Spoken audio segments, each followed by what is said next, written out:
everyone, I'm Captain Logan. And I'm Eric. And today, Eric and I are going to chat about the newly announced books just today, or by the time this comes up, it'll be tomorrow, for DC Rebirth, the big relaunch coming in May. And there was a big live show this morning that happened at, what was the convention? WonderCon. At WonderCon, thank you. And Dan DiDio and I want to say like every writer and artist on the new books. Like, wasn't nearly everybody there? And then I guess at the end maybe they mentioned a bunch of titles where for people that weren't there, but like all the books that they talked about at length, the creative teams were there. I want to say there was like one person that like they talked about quite a bit where I was like, why aren't they there? But I can't think of who that is off the top of my head. But yeah, pretty much everybody was here. Wasn't it whoever's? Was it Nicola Scott? Nicola Scott's not there. Because it was that was weird, right? Because so for anybody that didn't see it, this was a live show that Spoilers was for the rest of this video where we talk about the new creative teams. Yeah, I mean, and that's the whole point of this. You know, we're basically going to announce it for you in case you haven't heard about it and you want to hear us talk about it. So we'll tell you what the books are if you haven't heard about this yet, and then tell you what we think about the teams and the concepts and stuff. But we'll also put a link to that video in the description so you can go watch it if you want to. But it was at WonderCon. It was a big panel, and they were broadcasting it live on YouTube so that people could watch it as they were doing it, which I thought was really super cool of them. And when they got to Greg Rucka, he was like, we've got this I think it was Greg Rucka. He was like, we've got this hush hush artist working on Wonder Woman, but they had already shown us Nicola Scott's name. It was weird, and he was like, "Can we announce it now?" And then Jeff Johns or Dan Didio was like, "Yeah, sure, go ahead." And like they had already shown it. Anyway, that was kind of funny. But yeah, we'll talk a little bit about what we thought of that panel and how they handled it. And one of the things that I think we should say right out of the gate is... Sure, yeah, go ahead. Some of this, we can only react to the creative teams. Like, some of these books, they've kind of given us a pitch, and some of these books, they basically just said, these are the people working on it. Yeah, and some of them sound really, really interesting, and some of them we just don't know very much about. So some of the books that, like, if this was just a creative team, I wouldn't have been interested in, that had a pitch, I was like, that actually sounds kind of interesting. Yeah, and I was so glad that they gave us as many details as they would. This could have been sensory overload, Eric, but I thought they organized it and presented it extremely well. It's Brian Hitch. Brian Hitch is the guy that wasn't there. That was like, how can you say Brian Hitch is writing Justice League and not have Brian Hitch there? Oh, yeah, that's a good point. Yeah, because, I mean, they had Tomasi and they had, I mean, yeah, nearly everybody was there. Anyways. Well, where we should begin before we start talking about each of the books is the pitch for this relaunch and what exactly it is and how we feel about the new direction as we understand it. Because, of course, we can't make a real judgment call about whether or not all of this is great and a good business move and all of that until we've actually looked at some of the books. However, there are a few things right away that I am so excited about that are just, I think, objectively, finally, DC getting their act together. And one of those big things, Eric, is they dropped the price. Yeah. But they dropped the price because they're double shipping the books. Yeah, but that's okay, though, because they're dropping the price for everything, even the books that aren't double shipped. Oh, I didn't realize that. Yeah, they said everything's $3.99. I mean, $2.99. Did they redraw a line at $2.99?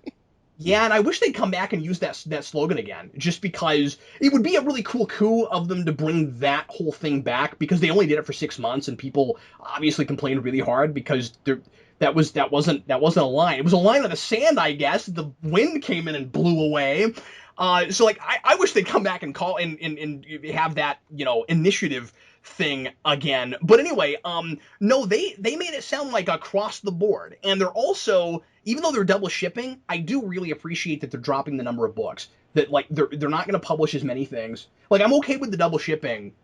When they're not. And there's some cases here where like it seems like they've taken a couple of books and kind of merged them. Not even necessarily like the literal books, but like there's a couple of team books here where I'm like, you know, if this was the 52, this would have been 3 books. Absolutely. Yeah. No, that's a really good point. And I also think that nearly every book, at least, and we'll go through this list because there are a few things on here that I haven't even heard about yet because I didn't watch the entire video. I only got to see about an hour of it.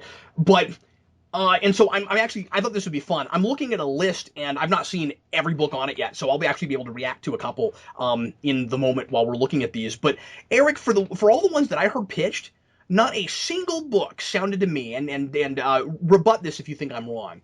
Not a single book sounded to me like I had to read any other book to read it and enjoy it.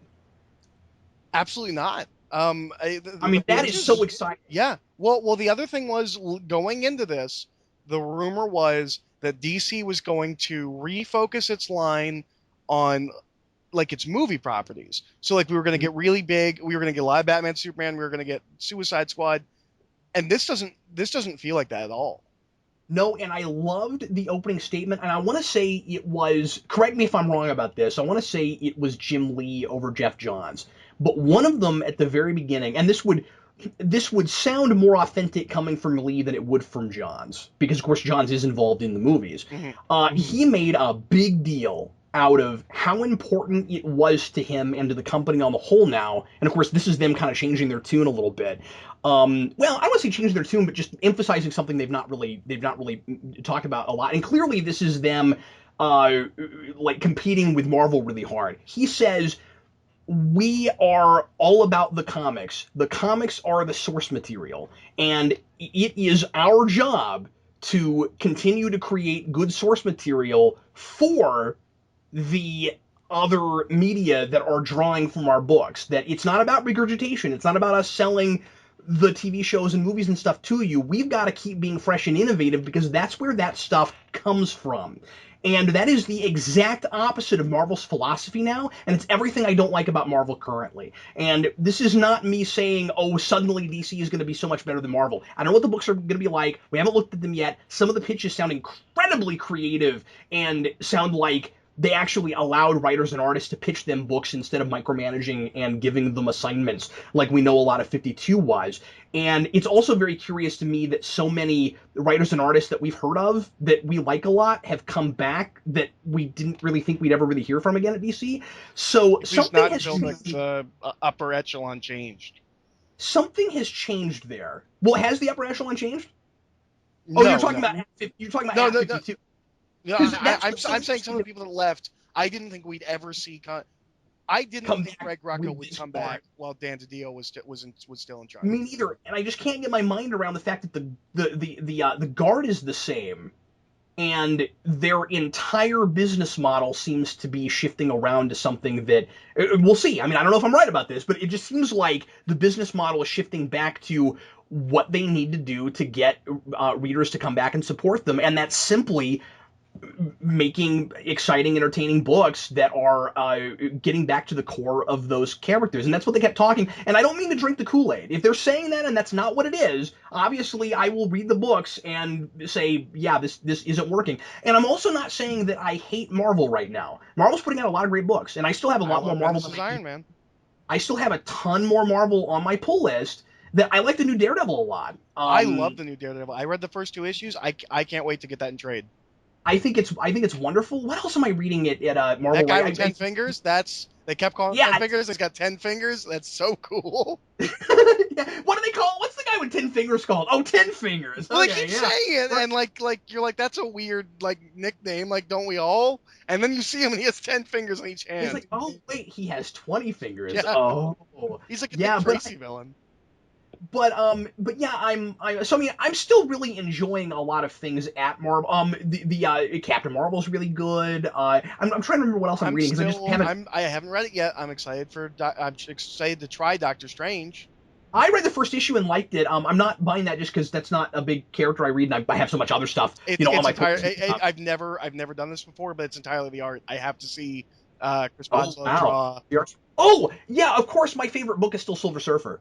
And that continues to be talk about drinking the Kool-Aid. What are you talking about? That book is great. It's Dan Slott. Yeah, I know, but it doesn't read like Dan Slott. I'm just picking up. It's hard to believe. I was making a reference to something that we said before the video, and halfway through realized that we said it before the video. That's why we shouldn't talk for 2 hours before we start. Yeah, I got my good zingers out. But anyway, yeah, be clever, Eric. But But don't you think that was another reference to a thing? Yeah, that was a reference to things we were talking about. Eric said a clever thing, and then I was like, Eric, you're very clever tonight. He's like, really? I was like, yeah, say something clever. Go. I said a bunch of clever things. That's right, he did. But anyway, so Eric, I guess my question. Sorry, I'm rambling. I guess my question before we really get into this is, do you agree with me that it seems like something has changed? Okay. So maybe a day ago, maybe 2 days ago, Steve and I were talking about how poorly received Batman v Superman seems to be being, and I was kind of saying this in the lead up when we first started getting the initial reviews. I was like, this could be the worst weekend in DC history if they don't blow the doors off of the announcements. Because looking back, I was excited for New 52, kind of based on premise alone, when we thought it was going to be like a ground up reboot, but it was really just a bunch of team, like, moving everyone that was there around a little bit. And I was like, they can't do that with this. They cannot announce these books with the same creative teams. They've got to bring in some names. And I specifically said Greg Ruck on Wonder Woman, so called that. But I was like, they need to bring in some names. They need to, like this can't just be the same people that are working at DC right now. And they did. They brought in people that haven't worked there for a while, haven't worked there ever. They brought in a new blood. They brought in people I've never heard of. Yeah. There's a bunch of people I've never heard of. And I mean, that's exciting. It just looks really imaginative potentially, and it doesn't look and a like lot of the pitches sound like legitimately interesting ideas and takes. Yeah, and we'll talk about this. There's some stuff that's definitely throwback, like we're doing this because it was popular before. And I was nervous about that when they did that section in that live show where they were interviewing people at comic shops. And I thought it was cool. They interviewed like random people and famous people, and they were like, "What's your favorite moment in comics?" And boy, I feel bad for Ben Affleck and how people reacting to Batman versus Superman because he clearly knows comics. Like I know that his favorite moment came from Batman from Dark Knight Returns, and that's like everybody's favorite Bat book. But he talked about a really specific moment. Like he obviously knows that. I've always gotten the impression that like he might not be like a comic book, like he might not keep up, but he read comics like in the 80s. Like if you read he goes back to his favorite stuff. Yeah, well, if you read Kevin Smith's Guardian Devil, he does the introduction, and he talks so passionately about Miller's Daredevil. Like he. I think like there was a time when he read comics and they impacted him a lot. Well, you know what? This has nothing to do with anything, and I don't want to get too far into other topics while we're trying to talk about this. But something I noticed at the beginning of Batman v Superman was Ben Affleck and Kevin Smith are such close friends and obviously hang out all the time that they sometimes sound like each other. Like that opening voiceover in Batman v Superman, I kept going, I'm noticing vocal inflections that Kevin Smith does. That's funny because they haven't been friends for years. Oh, have they not? I thought they still were. I knew you were going to say that when I said that. I thought you were going to. Well, actually, Captain all your intel comes from 2003. Coming from Kevin Smith. Jennifer Gardner does not like Kevin Smith and does not like his humor, and so they just kind of, moved in separate directions. Like apparently they keep up a little bit, but like it's not like it used to be. Yeah. Although he is living in Ben Affleck's old house. Oh, that's interesting. Well, anyway, that's neither here nor there. Let me say this real quick because I don't know that I was a little scatterbrained. I don't know if I made this clear enough earlier when I was talking about. By the way, Ben Affleck's house has a hidden Batcave. There is a secret room Batcave. What? Yeah. That's awesome. Well, at least the house that he gave to Kevin Smith. I don't know if his current house does. I want it to look like the Batcave in Batman v Superman. I want to go in that. It's a moat. Yeah. It's got a moat, and then there's like Jeremy Irons in there, like tinkering with a Batmobile, and he just lives there. He's like, "Would you like a cheese sandwich?" Anyway, I don't know if I made this clear enough earlier when I was talking about what it sounds like DC might be doing to compete with Marvel. But I want to talk about competition for a minute because I have not been thrilled with the fact that Marvel right now seems to be all about selling their movies over anything else. Like, yeah, they're telling good stories in a lot of places, but it seems to be they seem to be letting movies influence and be the source material too much for some of their books, Well, and see, even movies that haven't come out yet, they're still doing that. my problem is I feel like Marvel is half in, half out. Like they Yeah. want to make everything look like they do in the movies so that people will come read their books. But then the second they open up their books, they're nothing like that. Like they're doing Civil War 2, but if somebody who sees Civil War goes and reads Civil War 2, we've got a girl Thor, we've got Falcon, Captain Yeah, America. and I know you always say that, Eric, but I don't think you and I are looking at the business strategy the same way. And I don't understand this, and maybe I'm wrong and you're right, but I don't think it's about trying to bring new readers into comics. I really think it's this weird. I don't know if I hate the word synergy, and I don't even know if that's the right word, but it's this weird sense of everything's gotta be like consistently branded. So even though you've got a lot of those characters that are like in different costumes and stuff in the comics, it's still like we've gotta make like the overall tone of it feel like the movies, and we've got to make a big deal out of Inhumans because it's Oh because well, that's what that's certainly a thing. my point is. My The point is, explosion of I think it's Inhumans more. and breaking down the X-Men is clearly a thing. My point is, I think it's more about selling the movies to the people that are reading the comics, and that makes no sense to me. Yeah, no, that's a weird. You might be right. Because here's the thing, the Inhumans have been in Shield, but they're not big in the movies yet. So you can't tell me that we put the Inhumans in the comics so that people that are watching the movies that have heard tell of the Inhumans will go read the Inhumans book. No, it feels a lot more like they're trying to sell me on the Inhumans, and I'm already watching your movies, Well, and I want to know if there is one person alive that reads current Marvel comics and doesn't see at least one superhero movie a year. I don't buy that. well. I mean, like, I can at least buy like we are planning an Inhumans movie. They are certainly not our most popular characters. They haven't had a book in years. Yeah. Let's try and get them out there. Yeah, so the Explain Nick people. Fury Jr. to me. Yeah, but not to like change. Not to like have them infiltrate X-Men as much as they have and stuff like that. Like, yeah, I get like for instance, because I don't want to sound like a hypocrite. DC needs to have a Supergirl book while there's a superhero TV show or a Supergirl TV show. Yeah. But I think that can do both. You know what I mean?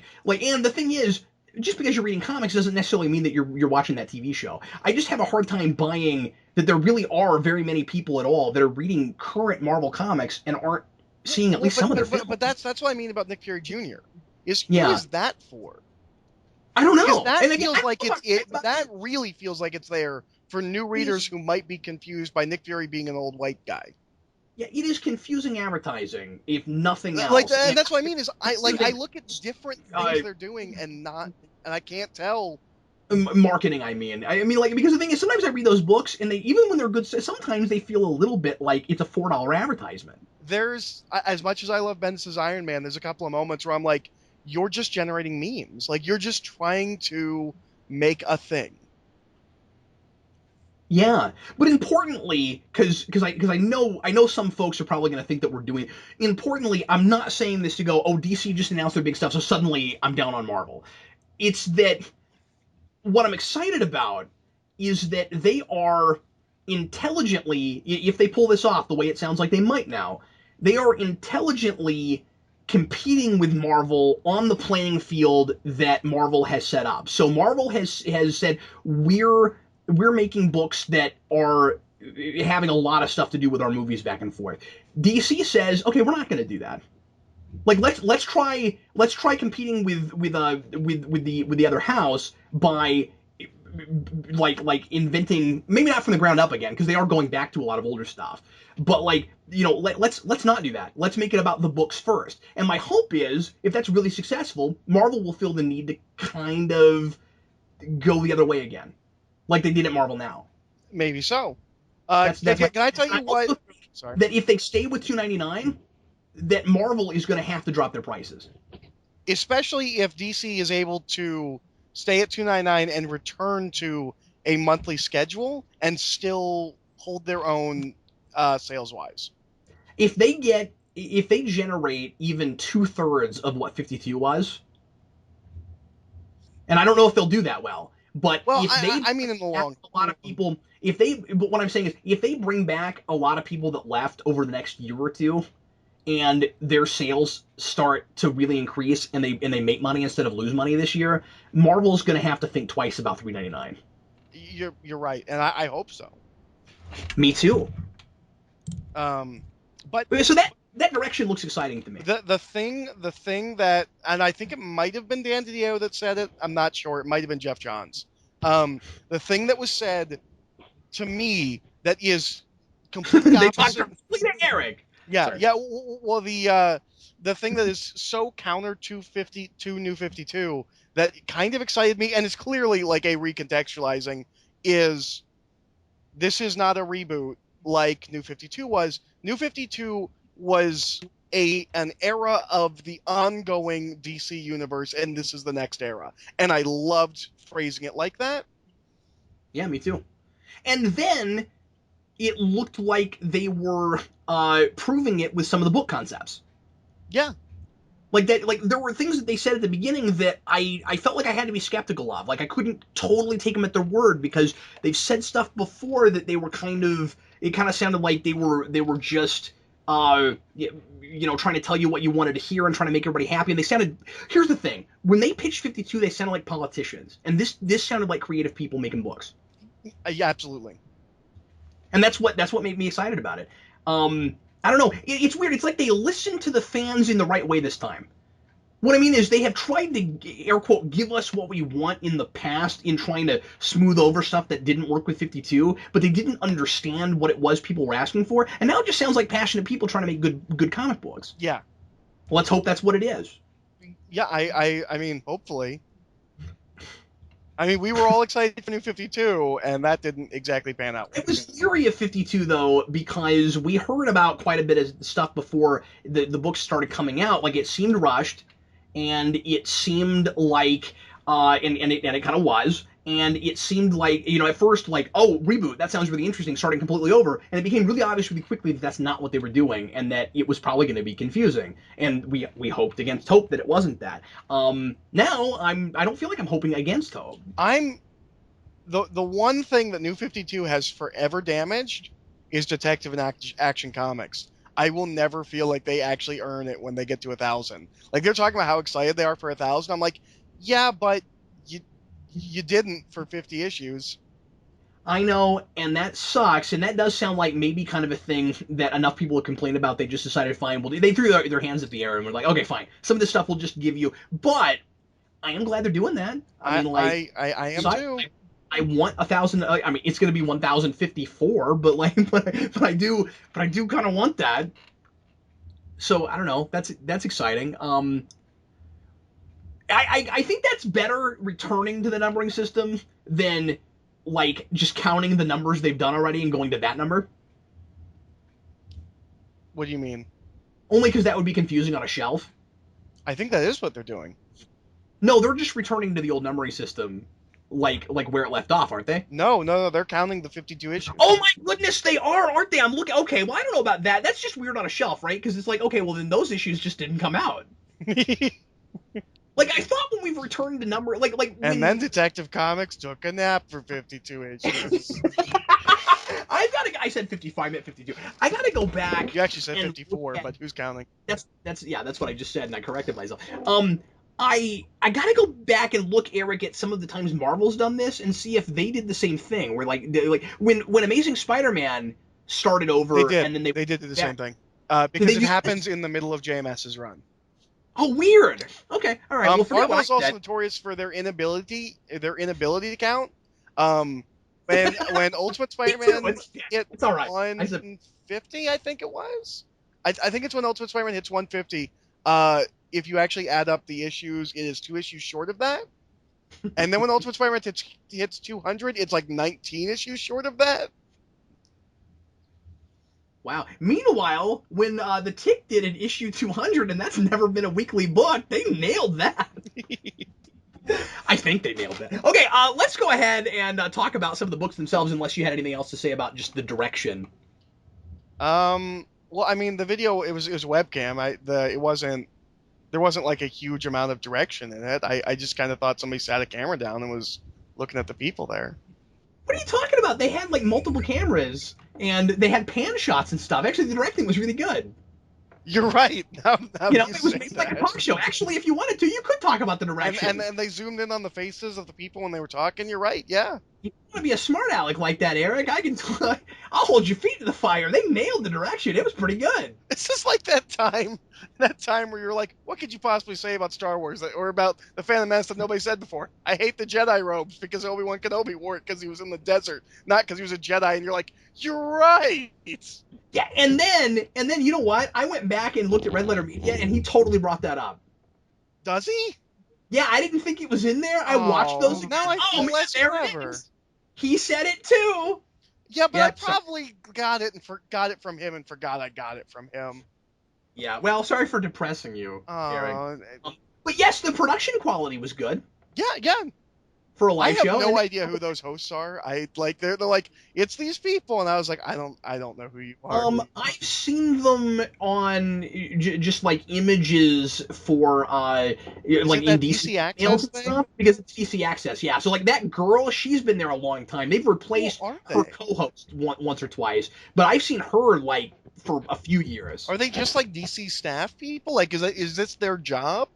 Yeah, they're hired to do a web show that is like interviewing comic creators at DC and talking about things going on at their house. So like every week they put out a show. I'm sure that is completely unbiased and hard-hitting journalism, asking the real questions we want to know about the runs.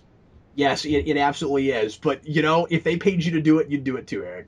Well, they're clearly paying Marvel's clearly paying CBR to give them softball questions, so that's fine. Hey, anyway, well, do you want to get into the book since you're just making fun of me instead of actually answering? I was making fun of CBR, although I think DC pays. No, you made fun of me about the directing thing. I was like, do you want to talk about the direction? Oh yeah, no, the direction was fine. It was just a camera. No, it wasn't. Anyway. Yeah, let's talk about the books because I'm really excited to talk about these books.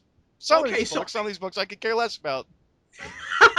Screw you, Green Lantern. No one cares about you still. Okay, that's not true. We'll get to it. Someone's gonna complain. That's an old joke. I think both you and I have lightened up a little bit on our just not caring about Green Lantern. I mean, I still don't read Green Lantern, but look, if somebody tells me that there's a really, really good Green Lantern core book, I'll try it because I've said this before, but a few years ago I read one arc of Green Lantern core and thought it was just wonderful, and I would have kept going with that book. Also, strangely read Red Lanterns for like 19 issues. Oh no, longer than that. I came back on it and finished it. Hey. Yeah, laugh at me. I don't care. No, when they did it was it Red Dot or Krypton with the Supergirl crossover, I came back to it. Well, then you should be really excited for one of these Green Lantern books. Wait, is there a Green Lantern book with Red Lanterns in it? Yeah, the one that I'm excited for because it's described as Space Lethal Weapon. The first arc is called Red Dawn, and the Red Lanterns are the bad guys. Oh, okay. Well, I'll read that. I'll at least read that arc because I want to say that is the one called. No, I'm scrolling through here. It's Green Lanterns. We'll get to it. Oh, is that what? Okay, I wasn't sure if that was the one with Simon Baz and Jessica Cruz. I didn't hear the pitch, but is Guy Gardner still a Red Lantern? Because I can't remember. Because I bought the rest of the Red Lantern books, but I don't think I actually read the last few. So I'm not sure. Guy Gardner is still Green Lantern. I don't know. It was a rhetorical question. I knew you wouldn't know the answer to that.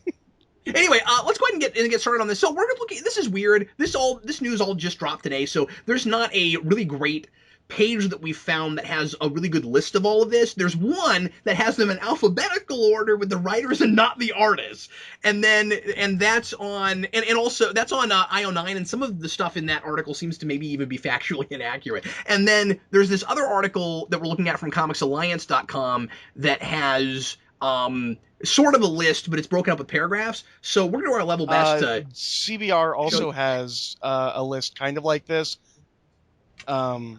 This one's better, though, because it's got more of the covers. Yeah. I will say that I think CBR actually has more of the like direct quotes from the panel. Like if you want a cliff notes of what was said in the panel, the CBR one is a good one to look at. Let's go ahead and start with Batman stuff.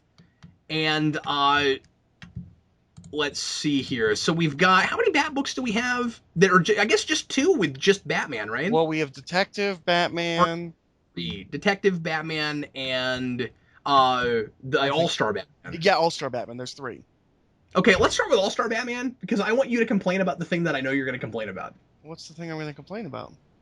The fact that they're calling it All-Star? Oh, no, that's not a complaint. I find it incredibly strange that they would use, like, this is the only red flag in this entire announcement, that DC has no idea what people think of them. Like, why would you pick that title? Like that is kind of one of the most controversial and like most like made fun of comics. And then what made it weirder, it's the exact same cover logo. Like, except they took out and Robin the Boy Wonder. Like, it's the exact same All-Star Batman cover logo. It was bizarre. Like, I don't understand that choice. And here's what's weird about it. The title, I think, makes more sense for the book they're doing than it did for the Miller comic. That title made perfect sense. When you have a title like All-Star, because isn't this what classic stuff was that would use that title? It's about the writer and artist, right? Well, I guess sometimes it's about like the actual characters. But that was the idea of All-Star. Okay, but it was? Well, because think about it. All-Star Superman was huge name writer, huge name artist. All-Star Batman was huge name writer, huge name artist, and then there was going to be other ones. For this as an ongoing, it's cool that they're changing the artist team up. And I am so excited about some of these artists. I can't wait to see Sean Murphy do a book. I really like Sean Murphy. I don't know if you know Sean Murphy's art, but I really like Sean Murphy's art. I don't. I think John Romita is going to be interesting. I liked him on Superman quite a bit. I'm really excited for his Dark Knight Returns prequel comic. Yeah. He's one of my favorite artists. I'm really hoping he really knocks it out of the park. And I think the premise for this book is cool. Scott Snyder made a big deal out of, I get to write Batman villains that aren't the Joker or Court of Owls. I'm really excited for this book because I guess I'm the Riddler, but he made a big deal out of, we're going to try to make Two-Face as scary as the Joker. And of course, Two-Face has been that before, but we haven't had a great Two-Face story in a while. All right, here's what I'm really excited about this book. Because first of all, I feel like this book should always exist. Like, I love Morrison's run, but I really feel like Morrison's run like needed another book to complement it that was just Batman fighting supervillains. I felt like that for all of 52, where like Snyder's doing these huge 11-issue arcs, and I kind of wish there was just Batman fighting supervillains, and we kind of dabble in that. Like, there's that run in, what's that run that you liked? What? Dark Knight? Is it Dark Knight? In what? What are we talking about right now? Where the guy just did a bunch of villain arcs, where it was like Scarecrow, man. I did like that. Now a lot of other people didn't, and if I go back and look on it now, I don't know if it's as good as I thought it was at the time. But yeah, there was I'm trying to remember the writer's name. It's been a long time since I've read that. But it had that Spawn on it. Yeah, it starts with an H. Yeah, but it had Greg Hurwitz. Hurwitz, yeah, and Krasinski did the art for that, and his Mad Hatter was really chilling. So that's cool. And the other nice thing is Snyder isn't, everything he does now isn't going to be a big giant event that goes across the line. And he makes a comment where he's like, well, Batman's in good hands, which makes it seem like, not that this is out of continuity, but that he's not the guy in charge of the Batman universe anymore. I think you'll see Snyder working on 2 or 3 books a month now. I think that they will announce something else with Snyder like several months from now that's not Batman. Well, he said that when Capullo comes back, they're working on something that's not Batman. Cool, because when they said that he has an exclusive contract, and I didn't realize he didn't. Well, I guess he's done some. Now I kind of think of it. I guess he's done some other creator-owned books. When they said that he had an exclusive contract, that made me think he's not going to only write Batman, right? Like, he's pretty prolific. Like, they'll give him one more book. Yeah, they've got to. He's not just going to write this. Not if it's not the main book. Yeah, because it feels like a side book, and I think that's fantastic that they're going to let Snyder do. Because Snyder, you know what I think probably happened? Now, who knows? The speculation. I think Snyder probably said, "Okay, I'll work for you exclusively, but you have to let me just write some Batman stories and not tie my hands behind my back, having to make them longer than I want to and event driven and all of it. Let me just write some stuff." I bet that conversation happened. Well, and the one thing we don't know is how long any of these stories are. Like these could be like 3 issues, these could be 6 issues, these could be 11 issues. Like we don't really know. Given that he kind of tells us the first maybe 5 villains he's probably going to play with, I would think that these are not 11 issue arcs. Let's talk about Batman. I don't know who Tom King is. Okay. Here's the thing about Tom King. He's like an up and comer with a lot of heat on him. He just did the Vision, which is getting rave reviews. I'm getting so many requests to read that book, and I didn't know it was supposed to be great, so I didn't. I mean, I hadn't heard about it, and it didn't occur to me to pick it up. So now I got to go back and look at it. Yeah, it's getting rave reviews, and he wrapped that up right before he signed exclusively with DC. Oh, weird. So that was a monthly, but kind of turned into a miniseries? I think it was always meant to be a miniseries. Okay, well then I'll just get it in trade. Yeah. I also haven't read it. I'm kind of interested. This book, I have no idea what it's going to look like. Because I guess he says he used to work for, is it the CIA? He said the CIA, yeah, and then there was that joke, like, can you talk about that? Yeah. Well, I can say I worked for the CIA. He was... Yes, I've cleared it with them. But he's gonna like use his experiences in like counterterrorism as like inspiration for his Batman books, which makes me think that we're going to get a more, I don't want to say James Bondy Batman, but maybe more of that like kind of espionage-y Batman that we got in the 70s. I think it's so cool how much personal experience we're seeing coming from writers in comics right now, where when you've got like, you know, we had, maybe he's still doing this, I don't remember, but we had like a comedian that had never worked in comics writing Deadpool for a while. He's the guy that's writing Deadpool and the Avengers book with Deadpool. Yeah, okay, well, I read the first issue of that, and I didn't like the premise, but I thought the dialogue was solid. And then Daredevil, we've got... Yeah, Charles Soule was a lawyer. Oh, he is a lawyer. He's a lawyer now. Oh, he's a lawyer. I didn't realize he's still a lawyer. As far as I understand it, comics are a side gig for him. Wow. Isn't that cool? And he's acclaimed. People like him, and he is a lawyer by day and a comic writer by night. I think it's so cool. And a crime fighter by darker night. Yes, yeah, a fourth meal. Once he goes to Taco Bell, that's what he's working on. Detective Comics looks like for me, this is one of the more interesting pitches because we have. So who is this? We've got. Now, I'm not a big fan. Okay, Tynion, James Tynion IV. I've talked about Tynion a lot. I'm not a big fan of his. But Clayface on a Batman team, I just have to know. Well, that sounds like the most Tynion thing, though, right? Like Tynion, I want to say it's Tynion. Somebody correct me if I'm wrong about this. Was it Tynion who writes a Bane that all of his dialogue is exactly like Dark Knight Rises Bane? Like he just writes a Dark Knight Rises Bane. Yeah, that's in Talent. That's him.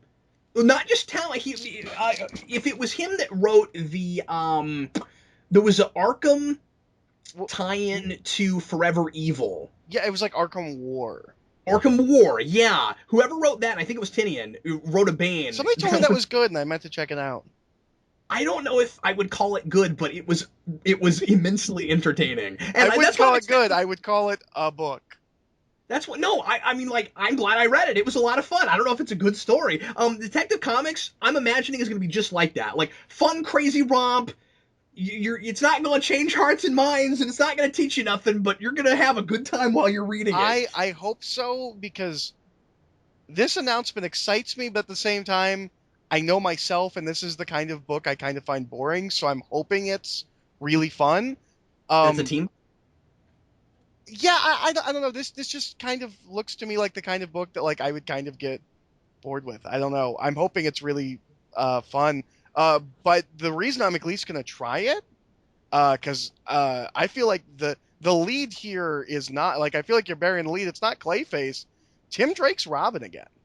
Yeah, and his costume looks glorious. Except for his hockey pad shins, which actually make his stick look more like a hockey stick. It looks like the stick part is just, like, out of frame. But otherwise, Robin, yeah, he looks great. Robin, you're wearing hockey pads.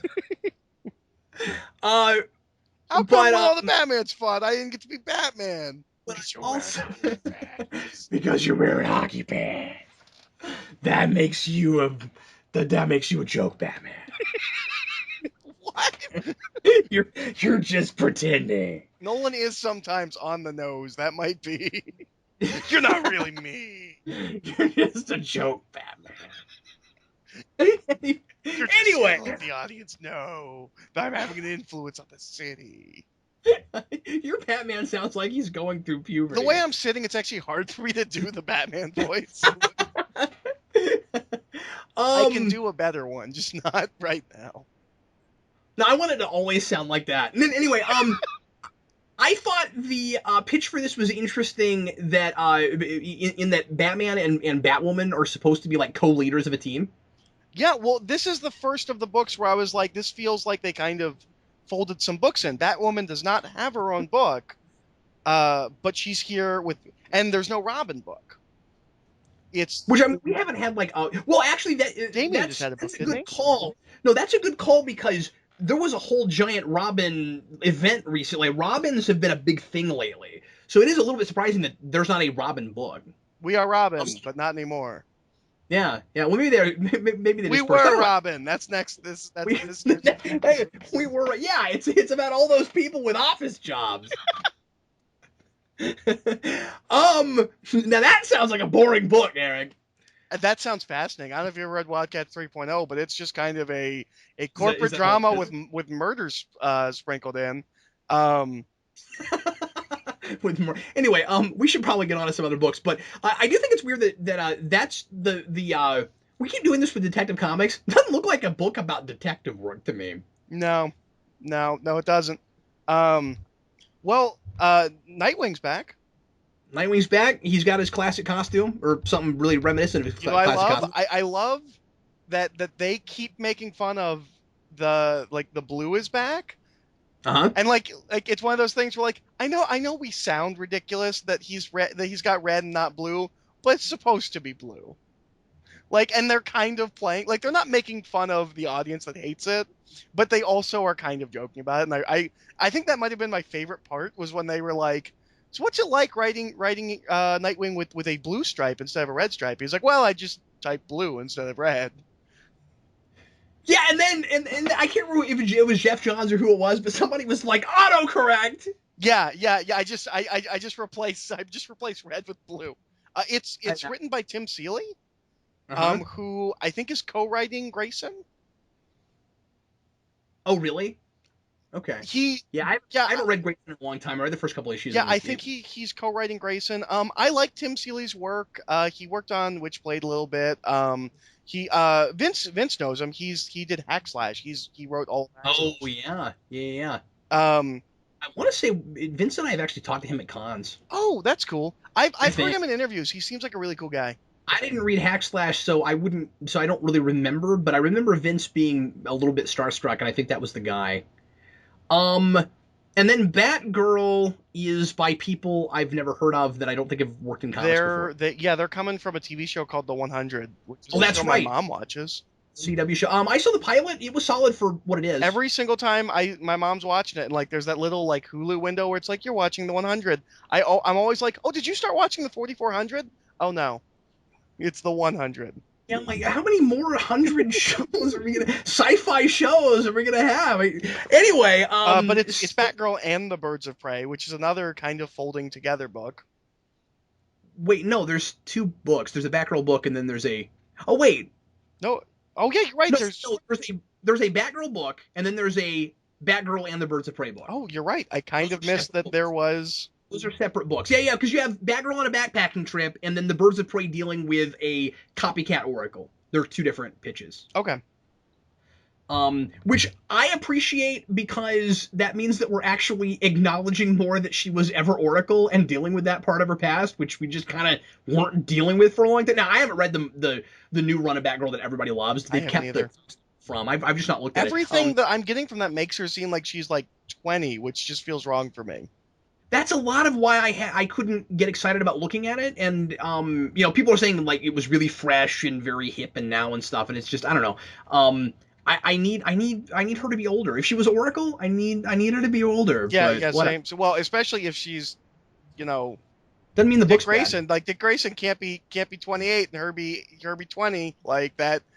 Yeah. Do the math, like that becomes creepy. That doesn't mean I won't try it at some point when people said it was really good. I might give it a try. It's a priority is on my pulse. I'm kind of interested in the Birds of Prey book. Oh my god, I just realized Gail Simone is nowhere in any of these announcements. I know, good point. A good point. Where is she?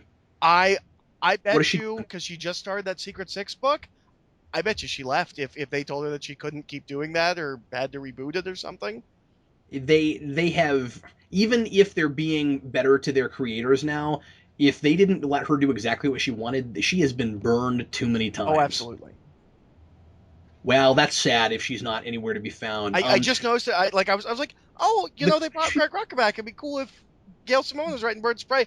Oh, she's not on any of these books. Yeah, the question for me is, are there some, because I mean, Dan Didio gave a specific number and I haven't counted to see if this matches up. Are there books they haven't announced yet that we might get like shortly after? I believe so. Just everything. Well, because Jeff Johns is on none of these books. Yeah, where's he? He's got to be somewhere. I'm calling it now on video. Jeff Johns is writing Legion of Superheroes. When he did the announcement video for this, one of the big things they showed was Legion, and I know he loves the Legion. I'm calling that he does Legion. So I would not have been surprised if they didn't announce a Legion book, because they tried like 2 or 3 with 52. And that Rebirth book kept pushing. Like there's the Legion is shown a number of times in that Rebirth video. But to your point, I could see him coming back with one really good, solid one. It was just they pushed Legion on us really hard, and everybody was like, "Who cares?" Well, and the other thing that I heard, because I didn't read any of those books, was that like if you weren't like a Legion scholar, like you would not understand those books. That's what I kept hearing about those. And weren't they were written by Paul Levitz? Oh, I didn't read the Legion back in the 70s. Okay, so he's just continuing what he did back then. And, yeah, that's what it sounded like to me. That's what I heard. Let's talk about Superman stuff. So once again, we were talking about books that are coming back with the old number. Are we talking about Superman or Super-Man? Well, everything with Super and Man somewhere in the title, regardless of a hyphen. What about Supergirl? All of them. Are we talking about? We'll talk about her too. Yes, yeah. Okay. Books that have to do with super people. They have something to do with Krypton. No, you're a super person. Oh, thanks, man. That's the nicest thing you've ever said to me. That's not true. No, you said way nicer things. You said something nicer to me the other day. Oh, yeah, that's true. You're right. I know exactly what you're talking about. Yep, so do I. Let's continue. So, Action Comics is coming back with its old numbering, and I hear what you're saying, but I gotta tell you, I am pretty darn excited that Action and Batman and Detective are all coming back with their old number. Well, is Batman? I don't know if Batman is. No, it's just Action and Detective. Action and Detective. Okay, well, I wish Batman was, but that's okay. Yeah, and you know what? I'm thinking about it. I'm going to argue with myself and say that I think I actually am kind of, the more I'm thinking about it, happy that we're coming back with the numbering and not filling in. I think that's okay. Oh no, but you had to do it that way. You think so? Yeah, I absolutely think so. But that's also my. It's, to me, it's the only way you can do it. But it's also why I'm like, well, you didn't really earn it. You kind of took off for 52 issues. But to their credit, they are making a really good case that at least what they're saying is what they're doing, which is those issues do more or less count. Yes, absolutely. Like, it's not like we ran away for a while and came back to old continuity. Like, a lot of people thought that maybe this would be rebooting back to pre-52 and we would just ignore everything. They're trying to find a way to keep some of what worked and keep all the history together. And I mean, like, I complain about that constantly with Spawn when I did Spawn Year, that he would like keep what he liked and dismiss other things. So like that could be disastrous. Well, can I just say for a second, the idea that people thought this was going to be like an unboot is insane, because the entire reason they rebooted was because their books weren't selling.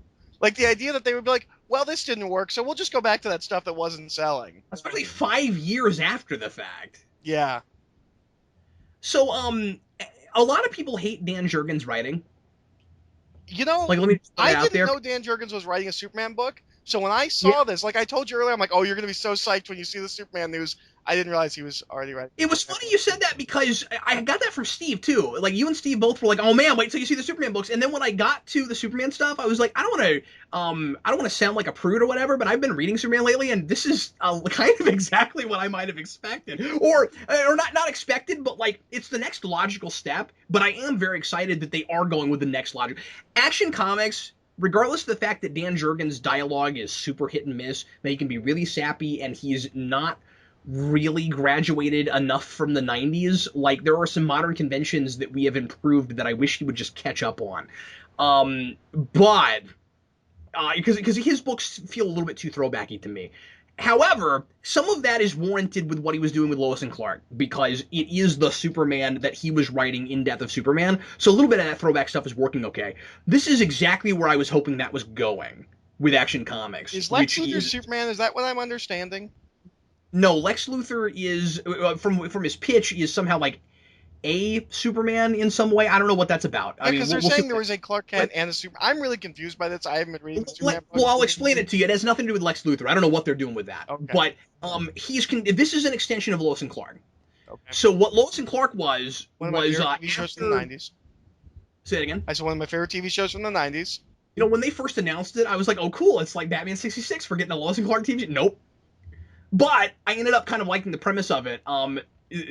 Anyway, so what it is after Convergence, when they brought back a lot of the other continuities in the DC universe, they took the Superman that we knew from post-Death of Superman, and they had him come into 52, post-52 continuity and react to the seemingly more cynical and morally ambiguous superheroes in that world. That's fascinating. Why was nobody talking about this? Because it's not as good as it ought to be. Oh, okay. But the premise-wise, it's really cool, and I mean, I like some of the stuff he was doing with it. But the idea is he and Lois are married in there because it gave you a Lois and Clark being together book. Oh, and nice. So they have a kid. And so it's them and their kid doesn't know that he was ever Superman. He figures that out in the book, but he doesn't know it at the beginning. And this all sounds really fascinating. They're in hiding, and Lois is still a reporter and writing, but she's doing it ambiguously under a pseudonym. And Clark is basically just going around saving people in a black Superman suit and not really doing much else. I forget if he has a day job or what exactly he's doing. But anyway, so this is an extension of that. And what this is supposed to be is, for whatever reason, that Clark decides to finally take on his old name and everything, and I'm not sure how exactly that happens, if he's outed or what, but basically this book is, all of a sudden there's a Clark Kent and a Superman and everyone's confused. Huh. Because in current DC continuity, Superman's been outed. So everyone knows that Clark Kent and Superman are the same person, but now you have a Clark Kent and you have a Superman. That's really interesting. So anyway, I'm stoked, but I'm leery because Dan Jurgens' writing is not the best. But his ideas are, I wish he was scripting, plotting this stuff and letting somebody who writes a little bit better tackle it. Well, I'm excited for Patrick Zircher, who's drawing it. I really like Patrick Zircher. Yeah, I don't know him. Did you read any of that Green Arrow stuff? After the CW guys left? The more recent stuff? Yeah. Oh yeah, it's decent. That's Patrick Zircher. Well, I'm excited to see him go his own way because I thought he was trying to ape what came before him a little bit too much. Yeah. How do you feel about the new Superman costume? I like that it's not armored. I can't tell. Armored? It doesn't seem armored. Well, that's what I like about it. Yeah. Glowing praise, not armored. Is this the costume? Yeah, it's reasonably paced. It's reasonably armored. It's reasonably in that there aren't so many lines and everyone has to draw the same way. This is the costume that they're kind of going pseudo Man of Steel and not having the red underwear, right? Yeah, but I'm not in love with it. But I guess to have their cake and eat it too. I'll tell you the big thing. They're red stripes. We're like Man of Steel has those like darker blue stripes. They're red stripes. So it's kind of like the... How is that any more or less silly? I don't know. It's just the Superman costume is so iconic. Is anybody looking at it going, "That's dopey"? No one would wear that. Like I think everyone. Are there people who don't like Superman? Yeah. Oh, I thought everybody was just kind of inoculated to it. Like no, like there's those people that like those people that don't like Superman because he's not cool. Like he wears his underwear on the outside. Like no, that's a thing. That absolutely is a thing. I don't know if what I just said was a word. I should have said immunized. Anyway, so but I am liking that it doesn't seem like everybody's costume is exactly the same across the board like it was with 52. Like it doesn't seem like they're forcing everyone to draw every character exactly the same way. Yeah, they're at least letting them like Batman seems to across the board have that he just got this at the end of Super Heavy, that kind of, again, have your cake and eat it too, where it is the bat symbol, but it's got a yellow outline, so it is kind of both designs of the bat symbol. That's in all of the pictures of Batman, but the costume doesn't look exactly the same. And then we have the Super-Man. New Super-Man. Oh yes, new Super-Man. Which is the most bizarre, like, feels like it should be an Elseworlds. I'm really interested in this book. It sounds fascinating. Too. You don't need the word new if his name is different with a hyphen. Why don't you just call it different Superman? But it's already different. And if any way you slice it, just putting the hyphen in it automatically makes it stand out. It's true.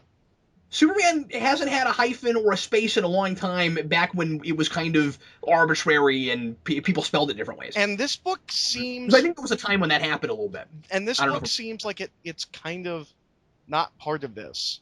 Because is it the only cover where we don't get a real cover? It's just a sketch. It's a sketch so far, and I don't know that they have really come out and said if this is in continuity or not. I guess I just assumed. Yeah, I assume too. But it also seems like something that's not, that wouldn't be an in-continuity story. Well, I guess it is, though. Well, here's the thing. It just feels like that, Eric, because it's set off in its kind of own little world because it takes place in Shanghai, right? Like because the idea is this another person getting Superman's powers. Right, but emphasis on Superman's powers. It sounded like maybe the powers come directly from the man himself. Oh, yeah.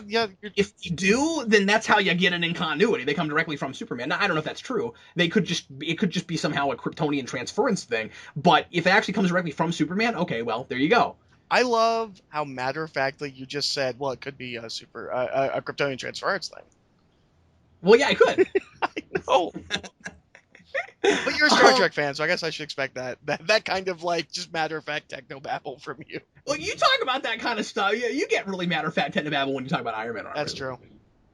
But yes, that book looks fascinating. I love that the guy writing that book. I loved how he was like, I'm writing about a Chinese person for obvious reasons. Because he's a Chinese person, and you don't see a lot of, like, you see a lot of Japanese stuff. You don't see a lot of stuff about the Chinese. So that's kind of interesting. But the way he pitched this book made me want to visit Shanghai more than it made me want to read his comic. Absolutely. Because when he said Shanghai is like Metropolis and it's always like 20 years ahead, I was like, I have got to go to that city. Yeah, it sounds really like he pitched it. He's like, it is the city of tomorrow. Yeah, and I was like, now it did make me want to read his book too, because like that sounds really interesting. Yeah. But now I want to go to Shanghai. Well, it makes it sound like it's going to be like a Superman book that looks like Blade Runner.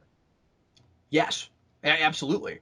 So anyway, that's exciting, and this is cool because like there was this fear after DC started losing a lot of money when they started talking about, well, we got to not do the Batgirling thing, that they wouldn't take any risks and that they'd make everything about just the really popular characters and they wouldn't invent anything. And they are doing that to a point. Okay, it's still a book with Superman in the title and stuff, but it's a brand new character. Like it is cool, and it's a Chinese character. It's more of that diversity stuff.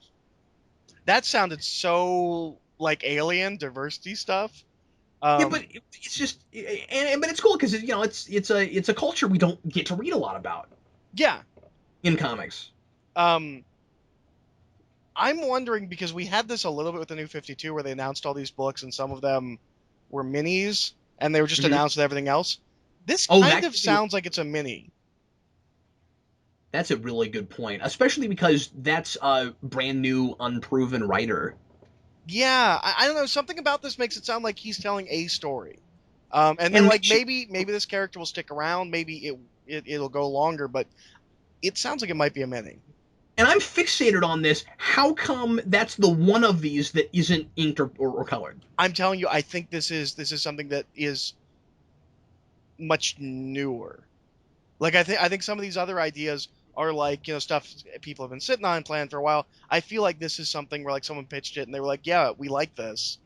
That's something else we should mention, and I touched on this earlier when we started. 52 felt rushed. This feels like they've really got their ducks in a row. Oh, absolutely. Like they've been sitting on this for a long time, and they've been bursting at the seams, ready to announce it. That's what it feels like anyway. So Supergirl is of course a book I'm very excited about because I love 52 Supergirl, and this is that same character. You've always really liked that book. Did you read it and hate it? I've never touched it. I don't know anything about it, but this pitch sounds fascinating. Okay, so once again, this pitch is fascinating only if you haven't read Supergirl. Because this is a thing that book never dealt with that it needed to, and we're finally just following up on something. Did Supergirl get canceled? Yes. Okay. I'm not sure why. I guess it just wasn't selling. And so I'm fascinated if that's the case. I'm fascinated that we're coming back and not finding some way to reinvent the character because that book didn't sell. If that book didn't sell well and that's why they canceled it, and then they're coming back and they're just jumping off of where that left off, like I'm really surprised by that. You would expect them to do something closer to the TV show, really. Yeah. Here's what was really surprising to me, or kind of interesting to me, watching that live stream. When the guy who was writing this, Steve Orlando. Okay, yeah, I don't know him. But when he and I'm not immediately in love with Brian Ching's art compared to what we had before. I really like that. I really like that Cyborg Superman. Yeah, me too. But like the facial expressions, I just can't. I'm not sure yet. That might be why I like Cyborg Superman is because he only has half a facial expression. I gotta get. Well, yeah, but it's weird because he doesn't look like he used to. He's got his whole lower jaw is mechanical, and then the rest of it looks like a normal person face. Except he's got like a little bit of mechanical. Well, it looks like it might be kind of like RoboCop, or like his face is kind of on a robot face. Yeah, like they've redesigned his body. Which book is the like really classic like Superman like standing against like an explosion? I don't know. I keep trying to figure that out. I don't know what that is. That is such a classic. Is that the Trinity book? It says there will also be a Trinity book. No, the Trinity book has a gorgeous cover on its own. No, I'm talking about the. You're right. No, I'm looking at it. I just can't figure out what it is. Oh, you know what? That's probably Superman by Peter Tomasi. Oh yeah, I love that cover. That is such a classic Superman cover. I generally like Tomasi. Did you say you generally like Tomasi? I said I generally don't like Tomasi. Oh, I don't know anything. I don't know anything about the book. Like I clearly haven't been reading the Superman books, but I really like that cover. No, I love the cover, but I mean, have you ever read Tomasi? I think the only thing I ever read by Tomasi might have been something 352. I haven't read any of his 52 stuff. I get him and Tinian the Fourth confused all the time. Yeah, well, okay. That's all I'm saying. So I mean, like right. that book. I have read Tinian the Fourth. Could be really good, but I know I've read Tomasi and not really cared for him in the past. So I mean, we'll see. But anyway, so the Supergirl. Anyone ever makes fun of Tinian the Fourth and is like, "Why don't you go back to your country that you rule?" Whenever I hear somebody like that, it makes me want to know what the other three James Tinians did for a living. I want to know what his dad did, and I want to know what his dad did. They obviously weren't all comic writers, you know. Like it's not like what's his face? John Romita Jr. Yeah, thank you. It's not like John Romita. I love how you knew exactly what I was gonna say, but you wouldn't say it. You like made me like flounder. Well, no, I was waiting. Like I didn't know who you were saying. And you're like, "What's his face?" And I was like, "Oh yeah." You're like, fine. I'll stop making you squirm, John Romita. You idiot. No, not John Romita. John Romita Jr. You fool. You fool. You fool. You're not an idiot. You're a fool. Anyway, let me talk about Supergirl for a minute. So, I'm watching this live show, and the guy writing this is like Steve Orlando. He's like because Cyborg Superman is actually Supergirl's father, And half the audience was like, what?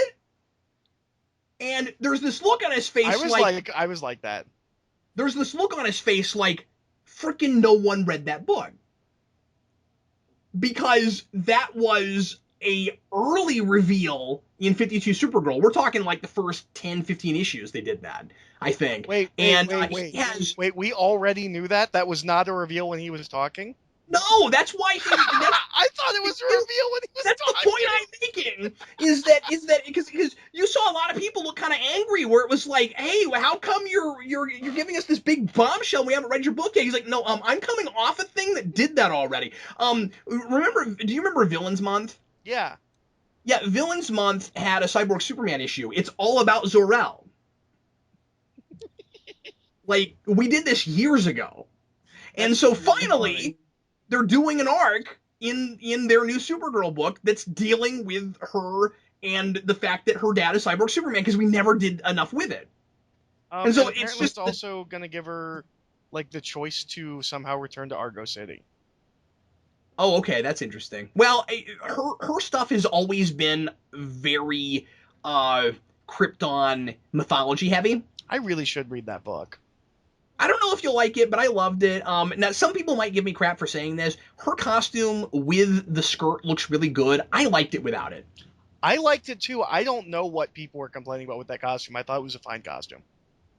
I mean, if you thought that it was like too sexually exploitative or whatever, you're welcome to your opinion. I just thought it looked really cool. It wasn't a oh cool, I get to see a chick's legs thing. I just thought it was a good looking suit. And I'll kind of miss that suit, but then again, this is very classic, so that's cool too. And it still is reminiscent of that, and it still has the same new S logo, and I like her S logo. So yeah, I liked her costume. I think we've already talked about the books that I was most excited to talk about. We have one more book to get to that I'm most excited to talk about. The book that blew me away. Well, I guess we already talked about this Trinity book. I didn't hear anything about. I don't know. It's about Superman, Batman, Wonder Woman. It's the new Francis Manapul Clayman book. It's a great looking cover. I love all the villains in the sword. That's cool. I hope those are some of the villains that are actually in the book. Have you actually read any of the Francis Manapul Clayman books? Although now that I'm looking at this, I don't know if I don't think so. They did the Flash for the first 25 issues, and then they did Detective Comics for a while. Oh, you know what? I did read some of the Manapul Flash stuff. Yeah, I'm sorry. We're talking about so many different books. I couldn't remember what he did. Yes. It looks gorgeous. It's a book I'll wait and see what people say about it. Yeah, sure. But I'm certainly open. This sword is cracking me up because I'm just imagining the Joker posing for a picture standing right above Doomsday. Like, that's just such a weird image. It's like they're palling around. How come Superman gets two bad guys? They look so happy. Oh yeah, you're right. Well, then who's right above Cheetah? Oh, is that Bane? I'm really excited. Bane's a major villain in the book. Is that Two-Face? I can't tell what that is. I think it's Bane. I think it's Bane looking down. Is that what it is? This feels like an optical Spawn? illusion. I'm looking at it from a different angle. It feels like an optical illusion. I can't tell you what that is. I don't know what that is. Okay, let's keep going. Spawn. I'm going with my money's on Spawn. Well, I'll read that book. Spawn, King of Hell, arch nemesis of the Trinity. It has to make more sense than actual. Wow, Todd McFarlane's made a good choice. He's who better to face the King of Hell than the Trinity? DC got Spawn, and Marvel got Angela. They mixed it up. They spread them out. Yeah, but Violator's going to Hellboy, so. That's a great idea. I want to see that guy draw Violator. Mike Mignola? Yes. That would actually probably be really cool. Okay, anyway, so then the probably the biggest announcement is Greg Rucka back on Wonder Woman. With Nicola Scott. That is a powerhouse team. It is. I've never read Rucka's Wonder Woman. I like Rucka as a writer, and they're putting his Wonder Woman back in trade soon, I think. It's good. I'll have to start reading it, because I got a feeling a lot of people that haven't read that have heard good things are going to feel the need to go back and read it. Well, I didn't even know this announcement was coming, and I've been waiting for that trade to come out because I've always wanted to read his Wonder Woman stuff. I thought his announcement of what the first arc was sounded potentially genius and also hilarious. That like it's called Lies or has the word lies in it, and that it's about going back and just saying that all the stuff that doesn't fit together was just people lying. Well, and we should mention that it is. This is what it sounds like. It sounds like the first year is 2 story arcs going simultaneously that will trade off issue to issue. Nicola Scott is doing every other issue. Yeah. Which is going to be a Wonder Woman Year 1 story. Who is the other artist? Liam Sharp. Liam Sharp. Yeah. Is the one who will be doing the modern day story. You gotta wonder how well that's gonna read month to month, since because it'll feel like reading 2 different books unless they're really well integrated together. Well, and I'm curious about the collections. Will you get a 6-issue trade that is the first 6 issues, or will they wait till the 12-issue mark and release 2 6-issue trades like simultaneously? I guess it depends on how exactly it's being structured. Like, just because they're going back and forth month to month doesn't mean that there's not some sort of framing device. That's true. I mean, it sounds like there is. Reminding me of? Yeah, I don't know. It's reminding me, now this is not handled exactly the same way. It reminds me a little bit of what Jason Aaron did with the beginning of his Thor run. I haven't read it. Where he was jumping back and forth between time periods. I actually have that trade. I haven't read it. You should read it. It's cool. But then I don't like Jason Aaron, but I don't care. It's really good. But when you get to the end of it, everything's totally tied together, and it actually. I mean, it feels like in some ways it's clear as you're reading it that these things are connected, but you don't know exactly how until later. But I wonder if this will be like that. It doesn't sound like it, but again, we don't really get that much. It sounds like it's going to be essentially 2 bi-monthly Wonder Woman books that will alternate. Like, that's what it sounds like. You know what? I just thought of this, and I wonder if anybody else is asking this question. Are Superman and Wonder Woman going to still be dating? I don't know. I didn't even think of that. We're going to keep that going, or is that still going right now? I think it is, but I'm behind on all that stuff. Like, I probably got 12 or more issues of Superman and Wonder Woman I haven't read. Well, Batman's a god now. I'm sure he snagged Wonder Woman. Wait, Batman's a god now? Yeah, in Justice League, he's god. Oh, I haven't been reading that. I didn't know that. Oh, well, he gets. You remember that new god we were talking about? That new god? Because Jim Gordon's Batman. Justice League is ignoring that. Oh, they're just straight up ignoring it, and it's Bruce Wayne. Yeah. Even though yes. Oh, so we are really treating Snyder like he's Morrison then. Yes. Okay. Wow. Well, you know that new god that we can't remember the name of, the that I told you should take that name that you made up, thinking that and then take the mumbly version and put it in a novel. Yeah. Yeah. His name's Metron. I looked it up. Oh, that's right. Batman. It'll forever be murmur. Batman gets Metron's chair. I haven't read the arc, but I remember when the issue came out. Oh, I saw a picture of that, but wasn't sure what was going on. Okay. Yeah, Batman gets his chair, and the tagline, because it's a last page like splash page, and the tagline is "Next issue, Bat God." Wow. Yeah, and like this idea of Batman being an elemental force and being a god has been so permeating lately that I'm not surprised we're doing that. But I was just making a joke that he would. If he could, if he was God and he could. I just love that we got in a video. In a video. As you can tell, Eric and I spend a lot of time on the phone together. There's going to be so many comments where people are going to be like, "Oh, I love Murmur. He's my favorite new God." Yeah. Jack Kirby's greatest creation.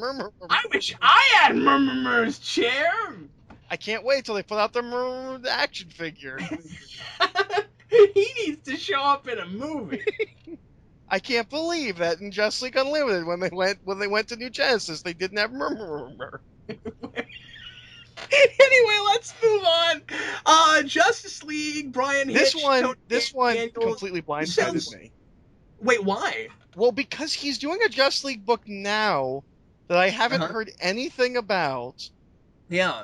And he's drawing it. I just, because it's Brian Hitch, I'm just assuming that book has put out like 2 issues.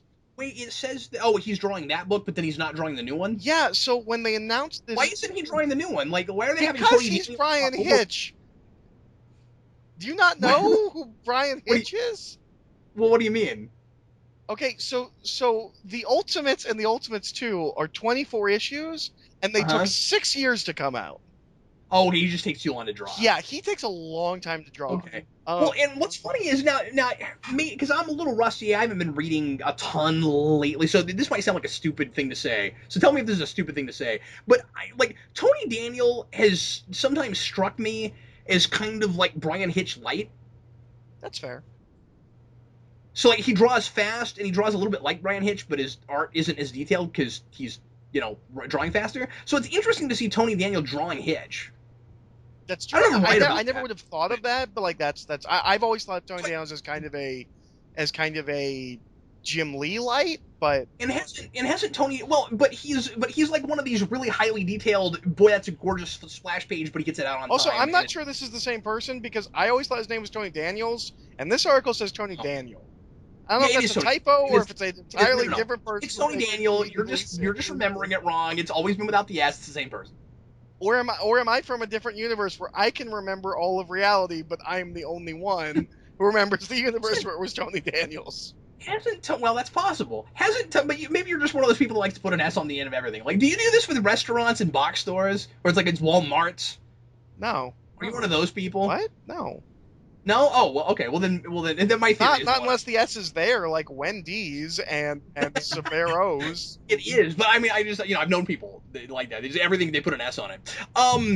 Is Tony Daniel not also one of those artists that sometimes writes his own books? Yes, he was writing Batman. He wrote Detective Comics when New 52 launched.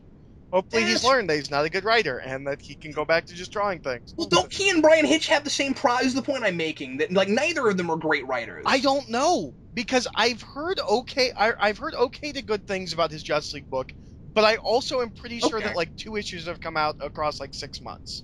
At least unmemorable, because I know I've read things Bryan Hitch has written that I wasn't in love with. The only other thing I know that he wrote was that No More Heroes book or the Something Heroes book where it's like Galaxy Quest but the Avengers. Oh, weird. Okay. That's anyway. Obviously, we have opinions. I don't have an opinion on him as a writer, which is why this one blindsided me. I was like, well, yeah, it's Justice League. They're gonna have a huge creative team, and I was like, I don't know if that's a big I don't know if his Justice League book has been really well received or something. I'm gonna pop open my database and look up Bryan Hitch because I know I own some stuff that I've read of his, and maybe it'll. But do you know? But is it things that he's written, or is it? No, like I said, I know I've read something that he's actually written and not just drawn, but I can't think of what. And I didn't read any of that new Justice League. I haven't looked at Justice League in forever.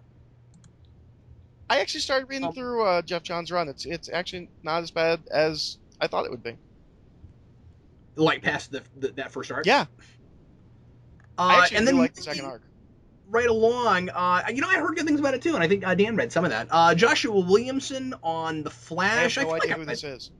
I've read some things from him. I don't remember what, but he's been around in DC here and there. The Flash, unfortunately, everyone's getting new costumes except for the Flash. He has the dumb lines. Does he have the dumb lines? He has the dumb New 52 lines. I'm not seeing the picture of it. It's right next to the Justice League picture if you're on the Comics Alliance article. Okay, hold on. Because then my whole thing just jumped down, and I don't know why it did that. I don't know what any of that means, but... No, my page, just jumped. Oh. There it is, I see it, okay. Okay, but then the lines aren't as pronounced as they were in 52. That could just be that picture. And it also looks a little bit like he is kind of trying to ape Manipul. Yeah, maybe a little bit. Well, the artist is Carmine D. You want to try and say that last name? No, that was good. I know him. He drew the Iron Man annual, the one with the Mandarin that I love more than anything in the world. Oh, really? Yeah, he drew that. Oh, that's right. You really liked that. Okay. We're not again. I only badgered you to review it for 9 years. Eric and I have this problem where we haven't been making videos enough lately, so we're not even trying to have any sort of this video is not reasonably paced. I just want to throw that out. Now, Eric and I have decided we're just going to have a phone call and let you listen to it like a video. Enjoy. Well, I mean, we're going through this article. Yeah, I mean, we're staying sort of on track, except for when we talk about It's New Gods related.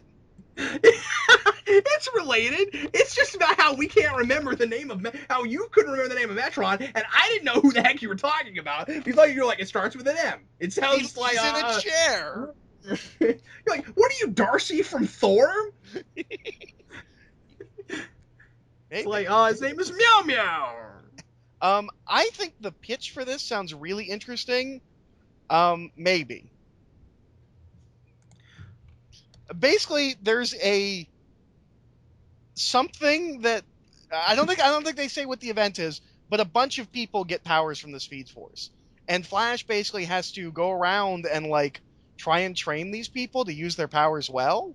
It sounds kind of like New Krypton a little bit. Oh, cool. Okay, that does sound interesting. And one of them, who has the best, and I can't believe no one has ever used this name for a speed-based superhero. One of them is named Godspeed. That's cool. And he's a serial killer or a murderer or something like that. Let's make up some great new characters. We were talking earlier about Daredevil and Ten Fingers. Like, we need some stuff like that over at DC. Maybe Godspeed. Maybe Godspeed will be the new Ten Fingers. And he'll be like, Godspeed. And then somebody will be like, Godspeed, Spider-Man. That's your name. Why do you just go around saying your name? I'm wishing you well, you jerk. I'm evil, but I'm classy. Godspeed.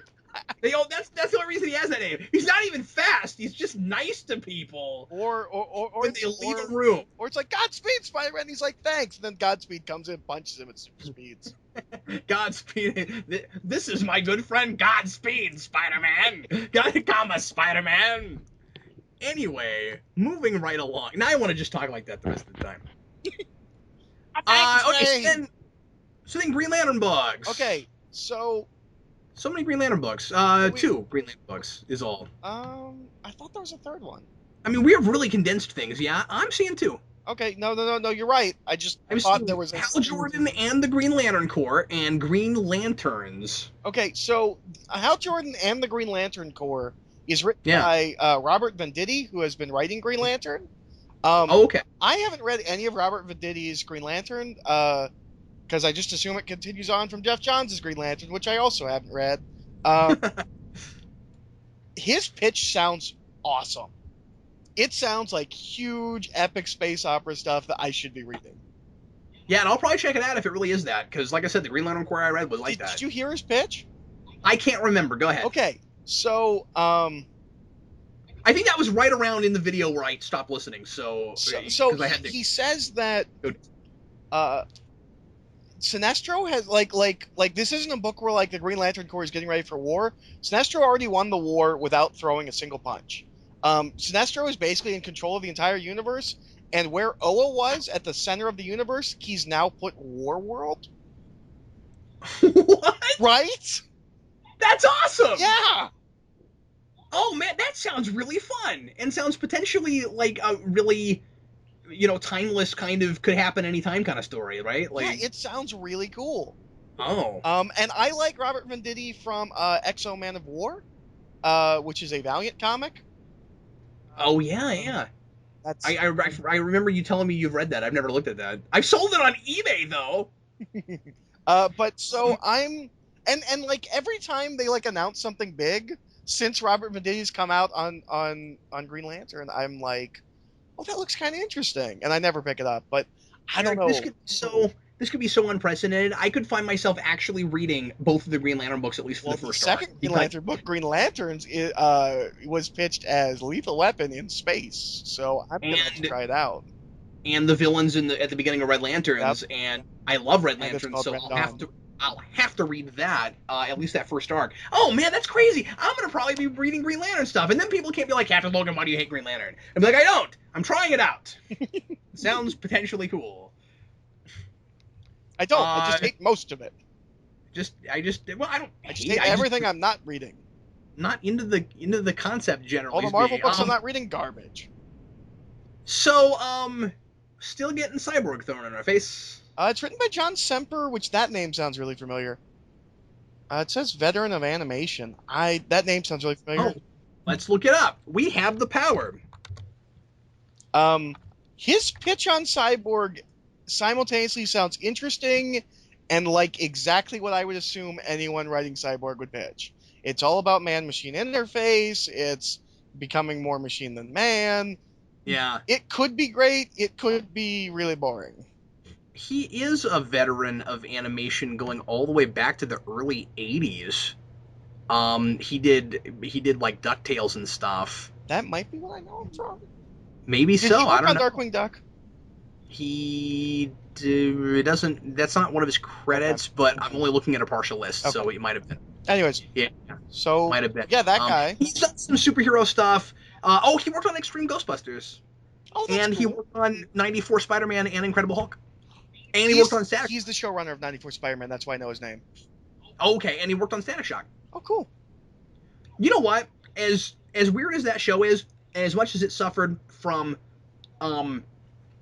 censorship, it would be kind of cool to see him come back and do a '94 Spider-Man book for Marvel, like we're getting With the X-Men. X-Men '92. I would love if he just kind of picked up where it left off and gave us like that season where it was going to be Spider-Man traveling through time and fighting like Carnage as Jack the Ripper. Trying to find Mary Jane. Yeah. That would have been great. Yeah, that'd be cool. Because that's the thing, is that ends on kind of a cliffhanger. There'd be a place to go. Well, and he said that if there was another season, it would be Spider-Man traveling through time, and like his villains would be like reappropriated as historical figures, like Carnage as Jack the Ripper. Wow, that's really interesting. Yeah. No, I didn't make that up off the top of my head. That's literally what he said the next season was supposed to be. I believe you, but what I meant was it never occurred to me, or I had forgotten. Oh yeah, like X-Men sort of ended. Spider-Man felt like like it ended on a cliffhanger. Like I just never thought about that. Yeah. I was like, oh yeah, if you came back, like I realized you're saying you had a pitch, but I was like, oh yeah, no, there's actually like you could keep going and do things with that. There's a whole season premise there. I'm looking for Mary Jane. Yeah.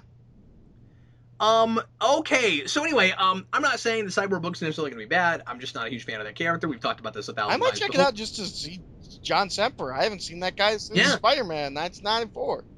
It might be really fun and feel like a silly Saturday morning cartoon show with a little bit of seriousness. Oh my god! To it. If Cyborg is just his pitch for the final season of Spider-Man, but with Cyborg, where it's just Cyborg popping through space time. Yeah, I'm in. Fighting That sounds DC like villains reimagined as historical figures.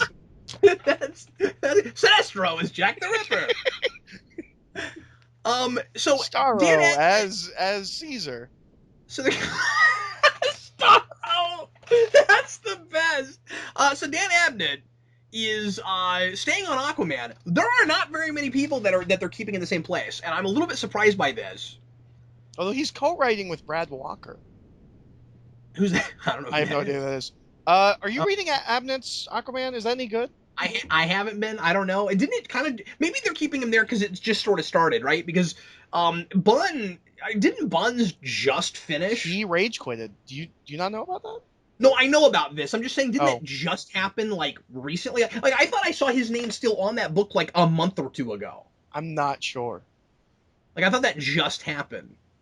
But anyway, and a bunch of the books, his book can't have been, his run cannot be more than 4 or 5 issues long. Well, and if you look at a bunch of the books that they're doing, like they want to end them all at 52, but it seems like that was a last minute decision where originally they were going to end them all at 50, because if you look at almost all these books, all their stories end at 50, and then there's like these 2 like one shots at the end. Yeah, Abnett was announced in November. Oh wow, that's what I'm saying. This just happened. So what? Is he gonna write like 2 issues and then relaunch it to number 1? It'll be just like Dark Knight. I was gonna say that. Okay, well, it makes sense that they're keeping him on because he hasn't done anything yet. I know people really like Dan Abnett. I've read some of his Guardian stuff and I actually like that quite a bit. That's when he was with Andy Lanning. I want to say Abnett's the one with the more prolific career. I think Abnett's the one that writes the Warhammer novels and stuff. I think you're right about that. Yeah. I've mostly only read their stuff together, and of course, you know my favorite Abnett and Lanning thing. Heroes. Oh yeah, Resurrection Man. Resurrection Man. Yeah. For a second, I was like, did you really like that Heroes for Hire book? I can't remember. It was just okay, but yeah, well done on your Captain Logan trivia, sir. Well, you bought me the trade. Did you read it? No. Well, why don't you read Did it? you read that Deadshot trade? No. That one's like 4 issues. Yeah, and then Dan and Steve read it, or Dan and Steve reviewed it, and I these days I mostly read things that I then review, and so I just haven't gotten around to reading it because they reviewed it already. I think I even got it for you. I'm like, oh, Deadshot's coming back on Arrow in season 2. Let me Oh, let me wow. get you this for Christmas. So Well, now that you've made me feel bad, like, thanks for guilt tripping I me, didn't read Eric. your book either. It's fine. It's really late already. I'm totally gonna read that before I go to bed. What else? Well, we didn't say what the premise for Aquaman is, which He's swimming around in the sea with a trident. he's Oh, trying sorry. to. Sorry, what? I don't even know what the pitch is. I've actually never seen this done in Aquaman or Submariner, and it makes me wonder why no one's done this before. Yes? He's just gonna try and make Atlantis like a nation in the world. Like, Oh, he's cool. gonna make it part of the global community. Wow, like Atlantis in the like sitting on some sort of world council or something. Yeah, like that's what it sounds like. Is it? It's just gonna be part of the. They'd be part of the UN or whatever. Yeah. Abnett's also doing Titans. Okay, wow. Because we're not hearing very many writers that are on 2 books. And it says it spins out of the current Titans Hunt series, which I didn't even know existed. Yep, that's the thing. Well, there's a lot of books like that. Where it's like, is anyone reading this? I just found out about it. It's been going for 8 issues. Eric, we've been at this for an hour and a half. Do you realize that? Doesn't surprise me. This is a lengthy video. I hope everyone's enjoying. Feel free to jump Still, around. still shorter than Star Wars. As long as it's shorter than Star Wars, we're good. Well, we're having a good time. I hope you are. Yeah, hopefully the listeners are. Or halfway through they got bored, went and read the list themselves, and made their own opinions. Okay, so this is interesting. Jason Fabok joined the panel to announce that in Justice League number 50, by himself and Jeff Johns, we will finally discover the Joker's real identity. The first thing that Batman does when he takes over Murmur's chair, is he, like, because he has all knowledge, he like asks like who the Joker is, and so it's getting paid off here. Wow. So surely that's going to be retcon in some way, right? Like, I know we're not really rebooting, but surely we're not going to move forward and be like, everyone knows who the Joker is now. Well, what's weird is, what does it matter? Like, who, unless it is someone, what is the point of revealing who the Joker is? It turns out the Joker was Metron. Yeah. Well, like, going backwards. Like, if you're doing, like, an origin story, or even something like, I guess, like, Batman 89, like yeah. There's, you're making the Joker, you're seeing him before him, he's a character. But, like, if this is just okay, so if now Justice League issue 50 is like, oh, by the way, he's Kevin Jerkface, like, you're like, okay, well, I don't know who Kevin Jerkface is, but I guess he turned into the Joker. Yeah, I mean, no, you're right. It's only fun that it's so ambiguous because you don't know. Like, there's nothing you can do. Or here's the other possibility: it'll go like nuts. And it's going to reveal that he's, like, a major character. Like, someone maybe that we haven't seen since New 52 reboot. Like, I can't even think of something, like it'll be like Blue Devil. Like, Blue Devil is the Joker. Yeah, well, and the thing that's weird about that, of course, is that they still made it really ambiguous at the end of Endgame whether or not the Joker was a supernatural force. Yeah. I mean, it seemed like it was leaning toward he's not. It's and that he's like Batman, and he's able to make Batman himself think that he's larger than life, but he's really just a guy. But I don't know, man. About that. It just seems like it'd be a bad idea to try to pay that off. I don't know. I guess we'll see what that's like. That is really strange. Anyway, so there is a Harley Quinn book. I guess I wasn't even thinking of that, but I guess that could be the reveal back to Pale Man. I'm sorry, say that again. You broke up a bit. Oh, I guess I wasn't even thinking of that, but I guess that could be the reveal, is that he is in fact the Pale Man, and he is in fact immortal. Yeah, it could be, but it makes Endgame a lot less interesting. Well, and I mean, he's been ignoring what Scott Snyder's been doing in Super Heavy anyways, so. Yeah, so what's the point? Well, anyway, moving right along, Harley Quinn is also keeping their writing team. Hooray, girl Deadpool. And yeah, I haven't been a fan of that either, and so I imagine Now it'll just Poison Ivy and Power Girl. Sorry, what's that about Poison Ivy? I said now including Poison Ivy and Power Girl.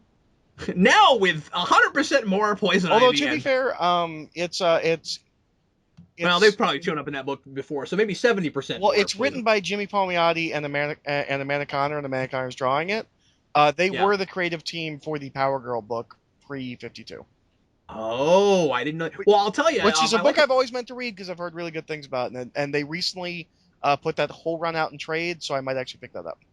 I haven't liked a couple issues of that I've read, but I like her art. I love Amanda Conner's art. It's pretty. Yep. Suicide Squad. Written by Rob Williams.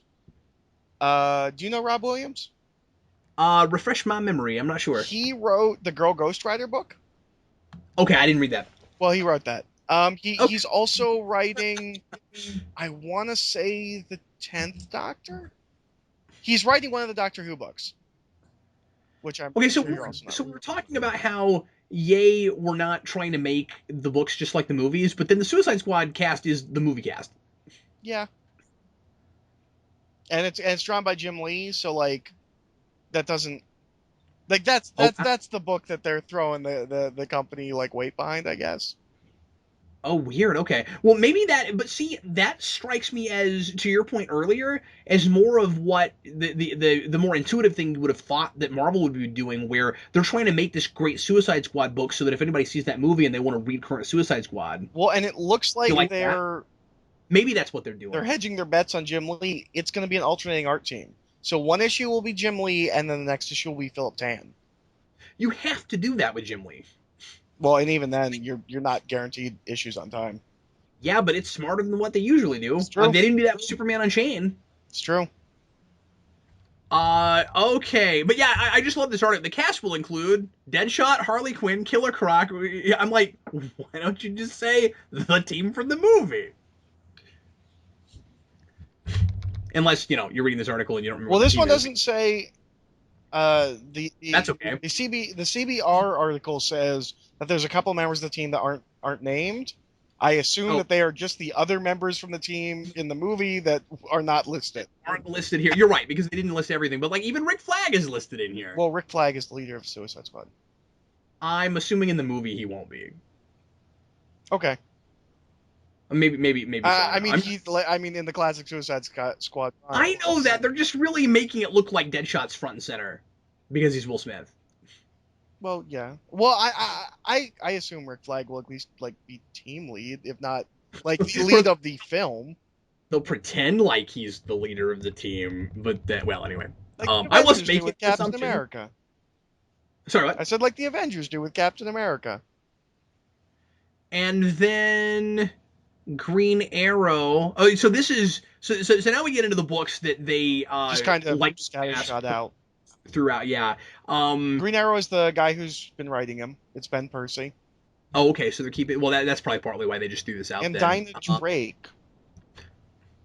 Yeah, I don't understand. I heard somebody the woman that's writing Birds of Prey mentioned Dinah Drake, and I was like, did she accidentally say the wrong thing? Well, it says it's their first meeting, so they're sticking hardcore with the New 52 continuity. Also, he's got his goatee back. Apparently, just because Jeff Johns said, "Hey, think about every great Green Arrow story," he's got a goatee. Yeah. So is the idea that, because I know they did like a out of continuity Huntress thing that was in like Earth 2 or whatever. Yeah. Did they do the same thing with Black Canary? I'm not sure what happened, but I'm saying like last I heard she was a pop star or something. Like, is there a Dinah Lance, and then there's also this Dinah Drake person? Is that because I don't know who that is? Is she related to Tim Drake? What's going on? Well, this is the first meeting of Dinah Drake and Oliver Queen, which makes me think that it's supposed to be Dinah Lance. Like that's the only person that would matter. Like this is in fact her. Maybe there is another Dinah Lance that's not. Maybe that's who that pop star is. Why would they randomly change her name like that for 52 when we have Tim Drake in that continuity and he? Why would you randomly call a character named Dinah Laurel? Well, I know I don't. What I'm saying is, I'm surprised this is the first I'm hearing of it because it was talked about in that panel like it's just been a thing for a long time. I've never heard about this. Well, but I don't know anything about that weird pop star Black and Eric Not they did either, so maybe it's tied in with that. okay. Well, I don't know. Again, we have the power. I can look that up. The strangest, I can't believe it's on The this list, Outlaws. by Scott Lobdell. Like What? this is like, Why is that still a thing? I don't know. It like this is the one thing on the list where I'm like, did they mix up these announcements with the New 52? Has that been going this entire time and I didn't know it? No, it got canceled. Early on too, like issue 18. Really? Yeah. But it sees two new outlaws in the form of Bizarro and Artemis. So you got that to look forward to. I guess Dinah Drake is also Dinah Lance. That was her name in the Golden Age, and then they changed it to Lance. So I guess they changed it back, maybe? Is that what happened? I don't know.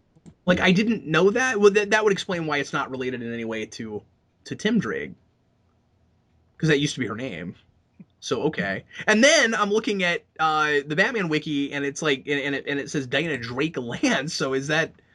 I don't know. It's a hyphenated name at some point. That's like that weird David Bruce Banner thing where I'm like, why is his name not just Bruce Banner or Bruce David Banner? Why is he David Bruce Banner? That just seems like such a weird choice to make for a naming thing. Well, that was just the TV show thing, right? No, that's his name in the comics. Well, not before the TV show. I don't know. That's not what Stan Lee has claimed. I mean, Stan Lee in the interviews has said that they changed his name from Bruce to David because they thought that it sounded homosexual. You're right. You're right. So unless he forgot it and forgot that he had named him David before, that didn't happen until that TV show. So Marvel has a history of doing this, is what we're saying. Yeah, but this is DC we're talking about. I don't know. No. I mean, all that stuff we were talking about before, where they were like kowtowing to the movies and the TV. Oh yes, absolutely. You're absolutely right about that. Yeah. Okay, and then so Hellblazer's back. It's the Hellblazer. Wasn't the last one the Hellblazer? Was it? Yeah, when they relaunched, because originally it was John Constantine, and then I think their most recent one was the Hellblazer. I wish they could make Justice League Dark Cell, because that was kind of a fun book. What little I read of it. I guess I was part of the problem. I didn't keep buying it either, but man, I wish this thing I didn't read sold. I wish this thing that I have no intention on ever reading again was still around and selling. For the people that want to read it. Let's see. Me, but for those people. And Deathstroke is getting his own book again. This is the single most interesting announcement.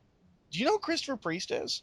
I don't. Okay, Christopher Priest, they recently put out his collection. He has this run on Black Panther that's super well regarded. He's a writer from the 90s and early 2000s. I didn't know he still worked. I haven't seen Christopher Priest's name on anything. I'm sure if you ask Manos, he probably knows his work better. No, because this article says he returns to comics, so he might not have been working that whole time. Okay, then that's kind of what I'm saying. Is I haven't heard of him working on anything in forever. So that's kind of a big deal. I mean, he was never like a huge writer, but from what I understand, he's a writer that's really well liked. Also, Christopher Priest is not his real name. He got that's too cool of a name, really. Okay, well here's it. No, and the story behind the name is even. I also don't believe that Nick Blood's real name is Nick Blood. No, that's his Christian name, dude. There's no way Nick Blood. There's an actress named Moon Bloodgood. That's just amazing. A woman at my work is named Dawn Autumn Donshock. Good lord, she should be okay. You need to find out. Should bleep that because that's like a real person's name, but you have to find out what she does. Yeah, that's a good point. You have to find out what she does after work because she's fighting crime in back alleys. I can't remember what her kid's name is, but she just had a kid, and it's the coolest name too.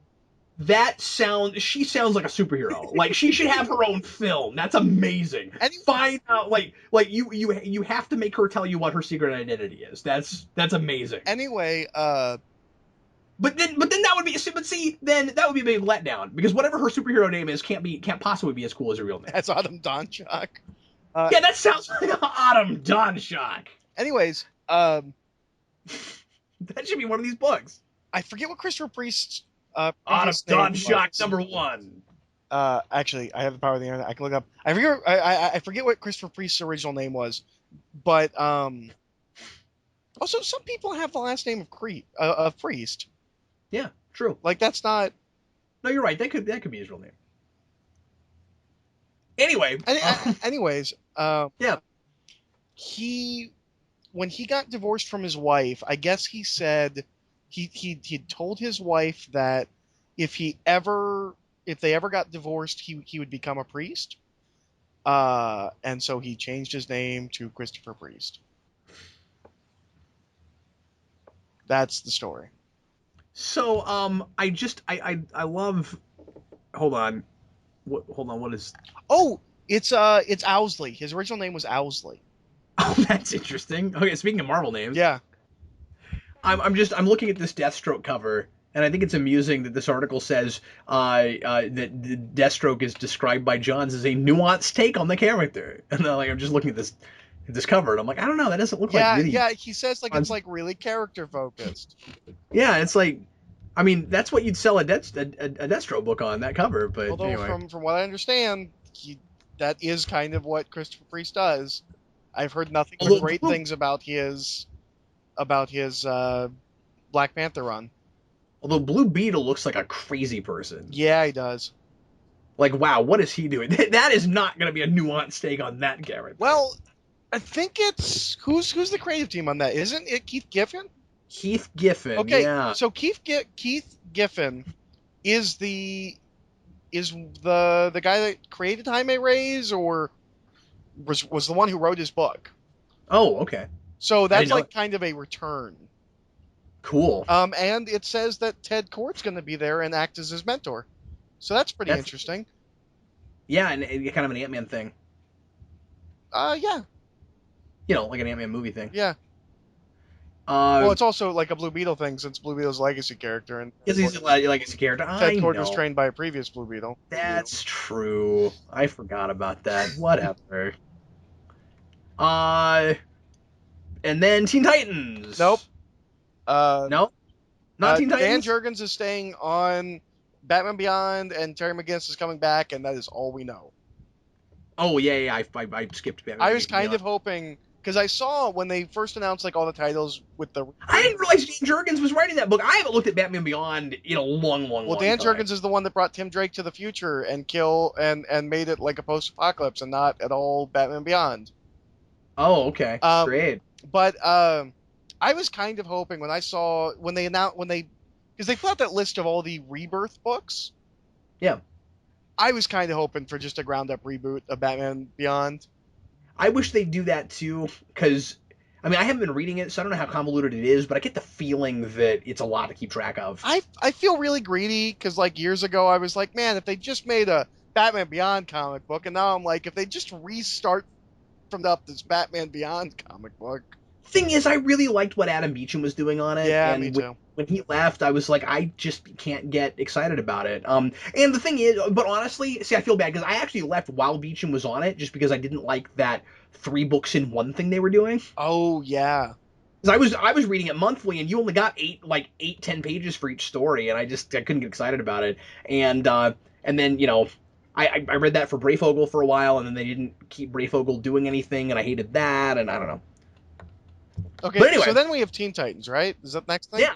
Okay. That's the next thing. Teen Titans is really strange because it is the only mention we have of Damian anywhere in any of this. Yeah. I guess he decided to take over the team. There's no anything about who's on the team or anything about that. Also, it's written by Ben Percy, who's the guy who's writing Green Arrow. Oh, okay, so that is two books by the same person there. Yep. Oh, that cover is crazy. It looks like it doesn't look like he's trying to take over the team. It looks like he's trying to murder the team. Yeah. I'm sorry. I was looking at the next thing. The cover for the Super Sons. Super Sons. Yeah. What is this? This I didn't hear about. Oh yeah. So I guess it makes more sense now that you said Superman has a kid. I assume it's him and Damian palling around. Oh, maybe that is who that is. Okay, interesting. And there's this Snidely Whiplash-looking fellow here in the corner. Or maybe that's... Yeah. So it says that we don't have any creative teams mentioned yet, but and this looks like art by different people or something. The art in the back does not Because match the art in the front. no, because this Superboy looks a lot like the guy that I forget his name. What is it? Humberto Ramos. It looks like Ramos to me. Oh, and Damien looks like Ramos too. I don't know if Ramos. See, they still look like they're drawn by two different people, but maybe it's just because I'm used to that weird facial expression from Ramos that he like draws everybody with. I don't love his art. And like I don't know if that is Ramos. There's a signature on that piece of art. Yeah, and I don't think that's Ramos' signature. No, it's not. It's got a J. Yeah, but yeah, and I don't know if he has an exclusive contract with Marvel. I don't think I've seen him do anything DC. Yeah, I don't think that's him. But if it's not him, it's somebody that draws a lot like him. Yeah. Anyway, isn't that weird? Like, we've got this picture, but we don't know who drew it. That's weird. Gotham Academy's coming back, so Curious Lowell will be excited. She loves that book. Oh, yeah. I haven't touched it. I don't know anything about it. Wait, and then... Oh, we're getting a Superwoman, right? Superwoman! Oh, that's right. It's Phil Jimenez. He's another big one that I haven't seen at DC in years. Really? Yeah. What has he done? Do you know? He wrote a big long run on Wonder Woman right before Rucka, which is also pretty well received by Wonder Woman fans, as far as I know. He's also an artist who a lot of people kind of consider like the second coming of George Perez because he also draws lots of people. Eric, I gotta tell you, man, let's try to close this up a little bit. There are a bunch of books I want to try. There's a bunch of books I'm going to read, and there's a couple of books that I'm either thinking about trying or I'm interested enough to see if there are good reviews for. I will try out and probably talk on the channel about all of the Bat books and all the Superman books, like the first issues. I probably at least do all the Bat books.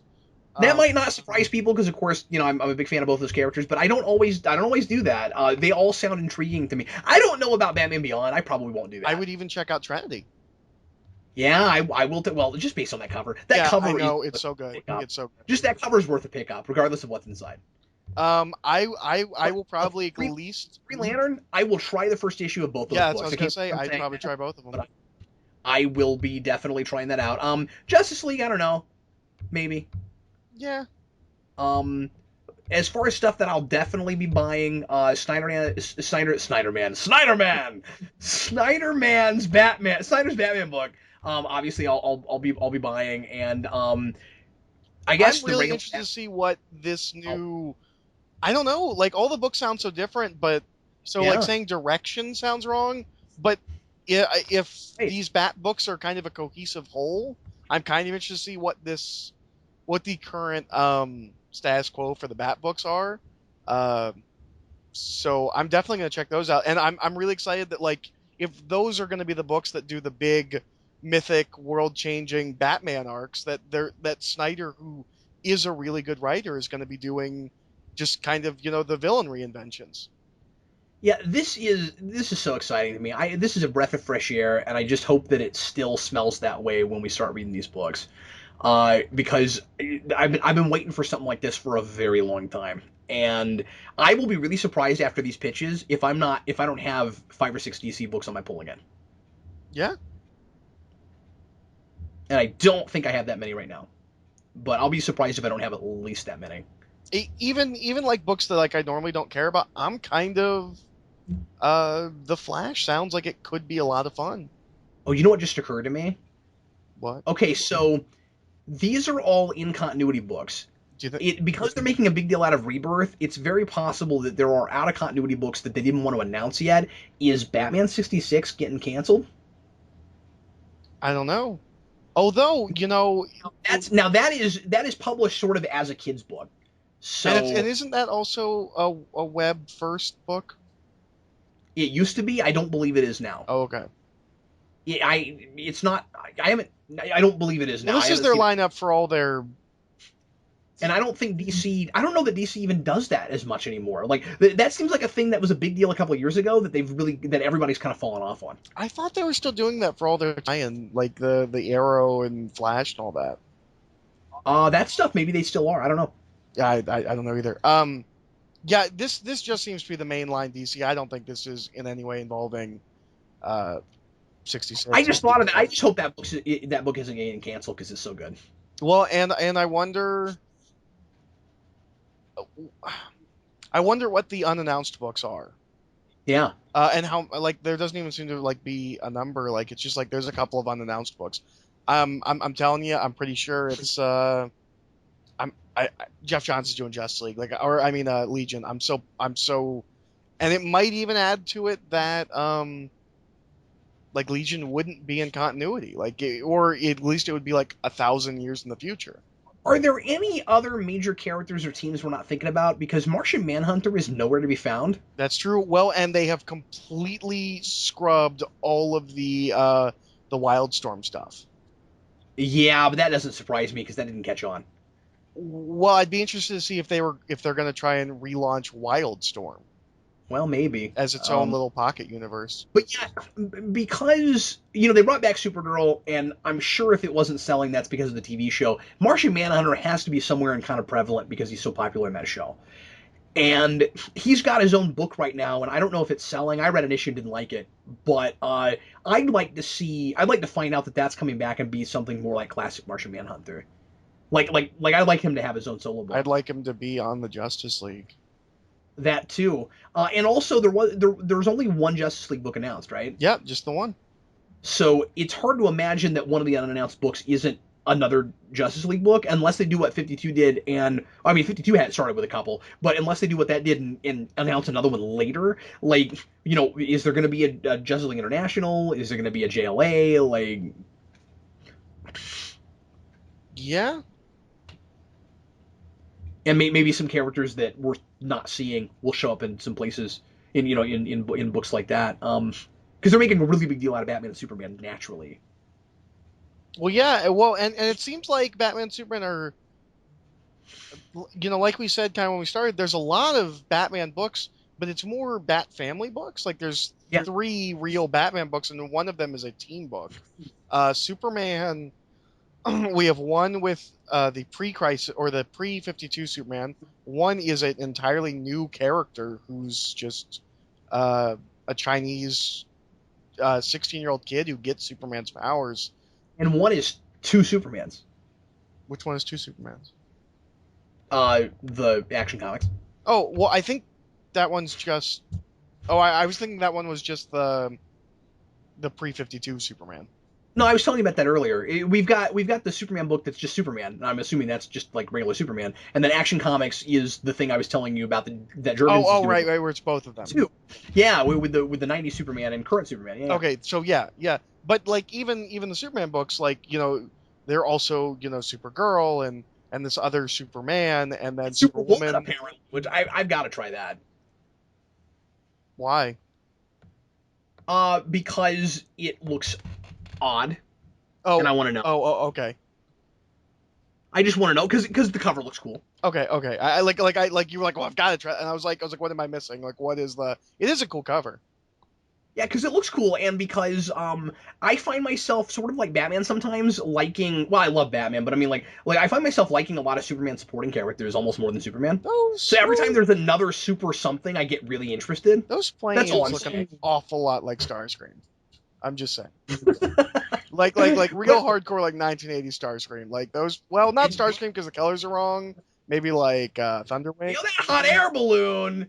That thing looks so. Anyway. Why didn't you tell me she had one of those things? She stole my balloon! I actually, you know what? This might be Lois Lane. This costume is almost identical to the one she wears in All-Star Superman. I think it is. I think you're right about that. So that's really interesting. If that's the case. Yeah. Or it could just be that they're using the costume from All-Star Superman. I love how you took me to task with that. You were like, why do you want to read that book? Well, it was just like you hadn't said anything about it, and you're like, "Oh yeah, I'm really excited about." I knew I was talking about it before. I was blindsided by it because I hadn't heard about it. I was like, well, Superwoman. That sounds really interesting. So anyway. Well, folks, thanks a lot for listening. I know this was super, super long, but Eric and I got leisurely and had a lot of fun talking about this stuff. It's decompressed comic book video reviewing. It is, yes. We're pretending to be Bendis with less introspection. This is a video for the trade. Yeah, don't listen to this in issues. Don't listen to this month to month. This is an 18-issue video that we kindly put together for you that we released all day long. Sometimes a couple an hour. Oh man, you should totally cut this up in like 5-minute chunks and release it like across like 2 days. And then people will be like, "Oh, Captain Logan, did you lose your ability to?" And arbitrarily, don't like cut it like where we're talking about like we finished the Batman books, just completely like, random. Yeah, just like every 5 minutes. Just it's 5 minutes, cut. What is this, Eric's channel, circa 5 years ago? Oh man, that stuff was so bad. What is going on right now? Or is this the Watchmen review? It's the way. Yeah, well, that was because I lost the ability to post past 15 minutes. I know why it's there. I don't have that problem right now. Anyway, thanks posted that as a whole thing. Not yet. I will though. Folks, get on thanks that for listening. I'm gonna talk over Eric and finish this video.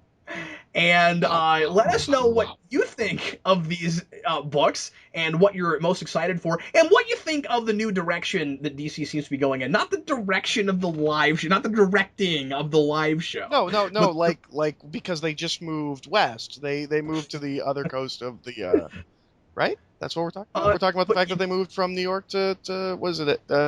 California. Let us know if you're as excited about this as we are, and if you think, as we do, that DC might be finally moving in an exciting and cool direction and make us all want to buy more of their books again. Nothing against folks that have been loving them all this time, but for those of us that have been somewhat disillusioned with them for the last few years, a lot of this strikes me as having a lot of potential.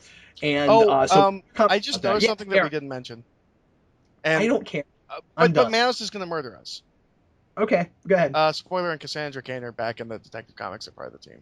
Oh yeah, I meant to mention that, but that's not, they've been Manos won't care about that because they've been reinvented. Oh, have they? And it'll be the reinventions. Yeah. Spoiler was brought back and reinvented. In Batman. Batman Eternal. Yeah. And Batman Robin Eternal brought back Cassandra Cain. Manos won't care about that because they're kind of different characters now. Oh, okay. I didn't. Okay. Never mind. I'm sorry for interrupting. They're not super different, but they have been reimagined. They came out of 52. They're not going back to the old stuff, and I'll be real surprised if Manos cares. I completely forgot that Cassandra Cain was in Batman Eternal, and I didn't know that. I didn't feel the need to bring that up. Was in Batman Eternal, sorry. That didn't surprise me at all that they were there, because of that stuff. But anyway, and also I'm forgetting. Is that the Tinian book? Yes. Okay. Well, he did. He did Batman Eternal. Like a lot of it. Did he work on Batman and Robin Eternal too? I think maybe he did. I forget because I didn't read as much of that. But so that really doesn't surprise me. Which means if you liked those, you're likely to get a similar. Funny that you didn't read as much of it because it was only like 20 issues. I just didn't like it that much. We read a couple issues and I just didn't care for it. I mean, 20 issues on a weekly is sort of a commitment if you're not in love with it. That's true. Sorry. You can continue wrapping up the video. I'm sorry. Okay, well, this will be wrapping up the video. Thanks again for listening. Leave your comments, and we will see you again shortly with lots more videos here on Geekvolution. I'm Captain Logan. I'm Eric. See you later. Thanks.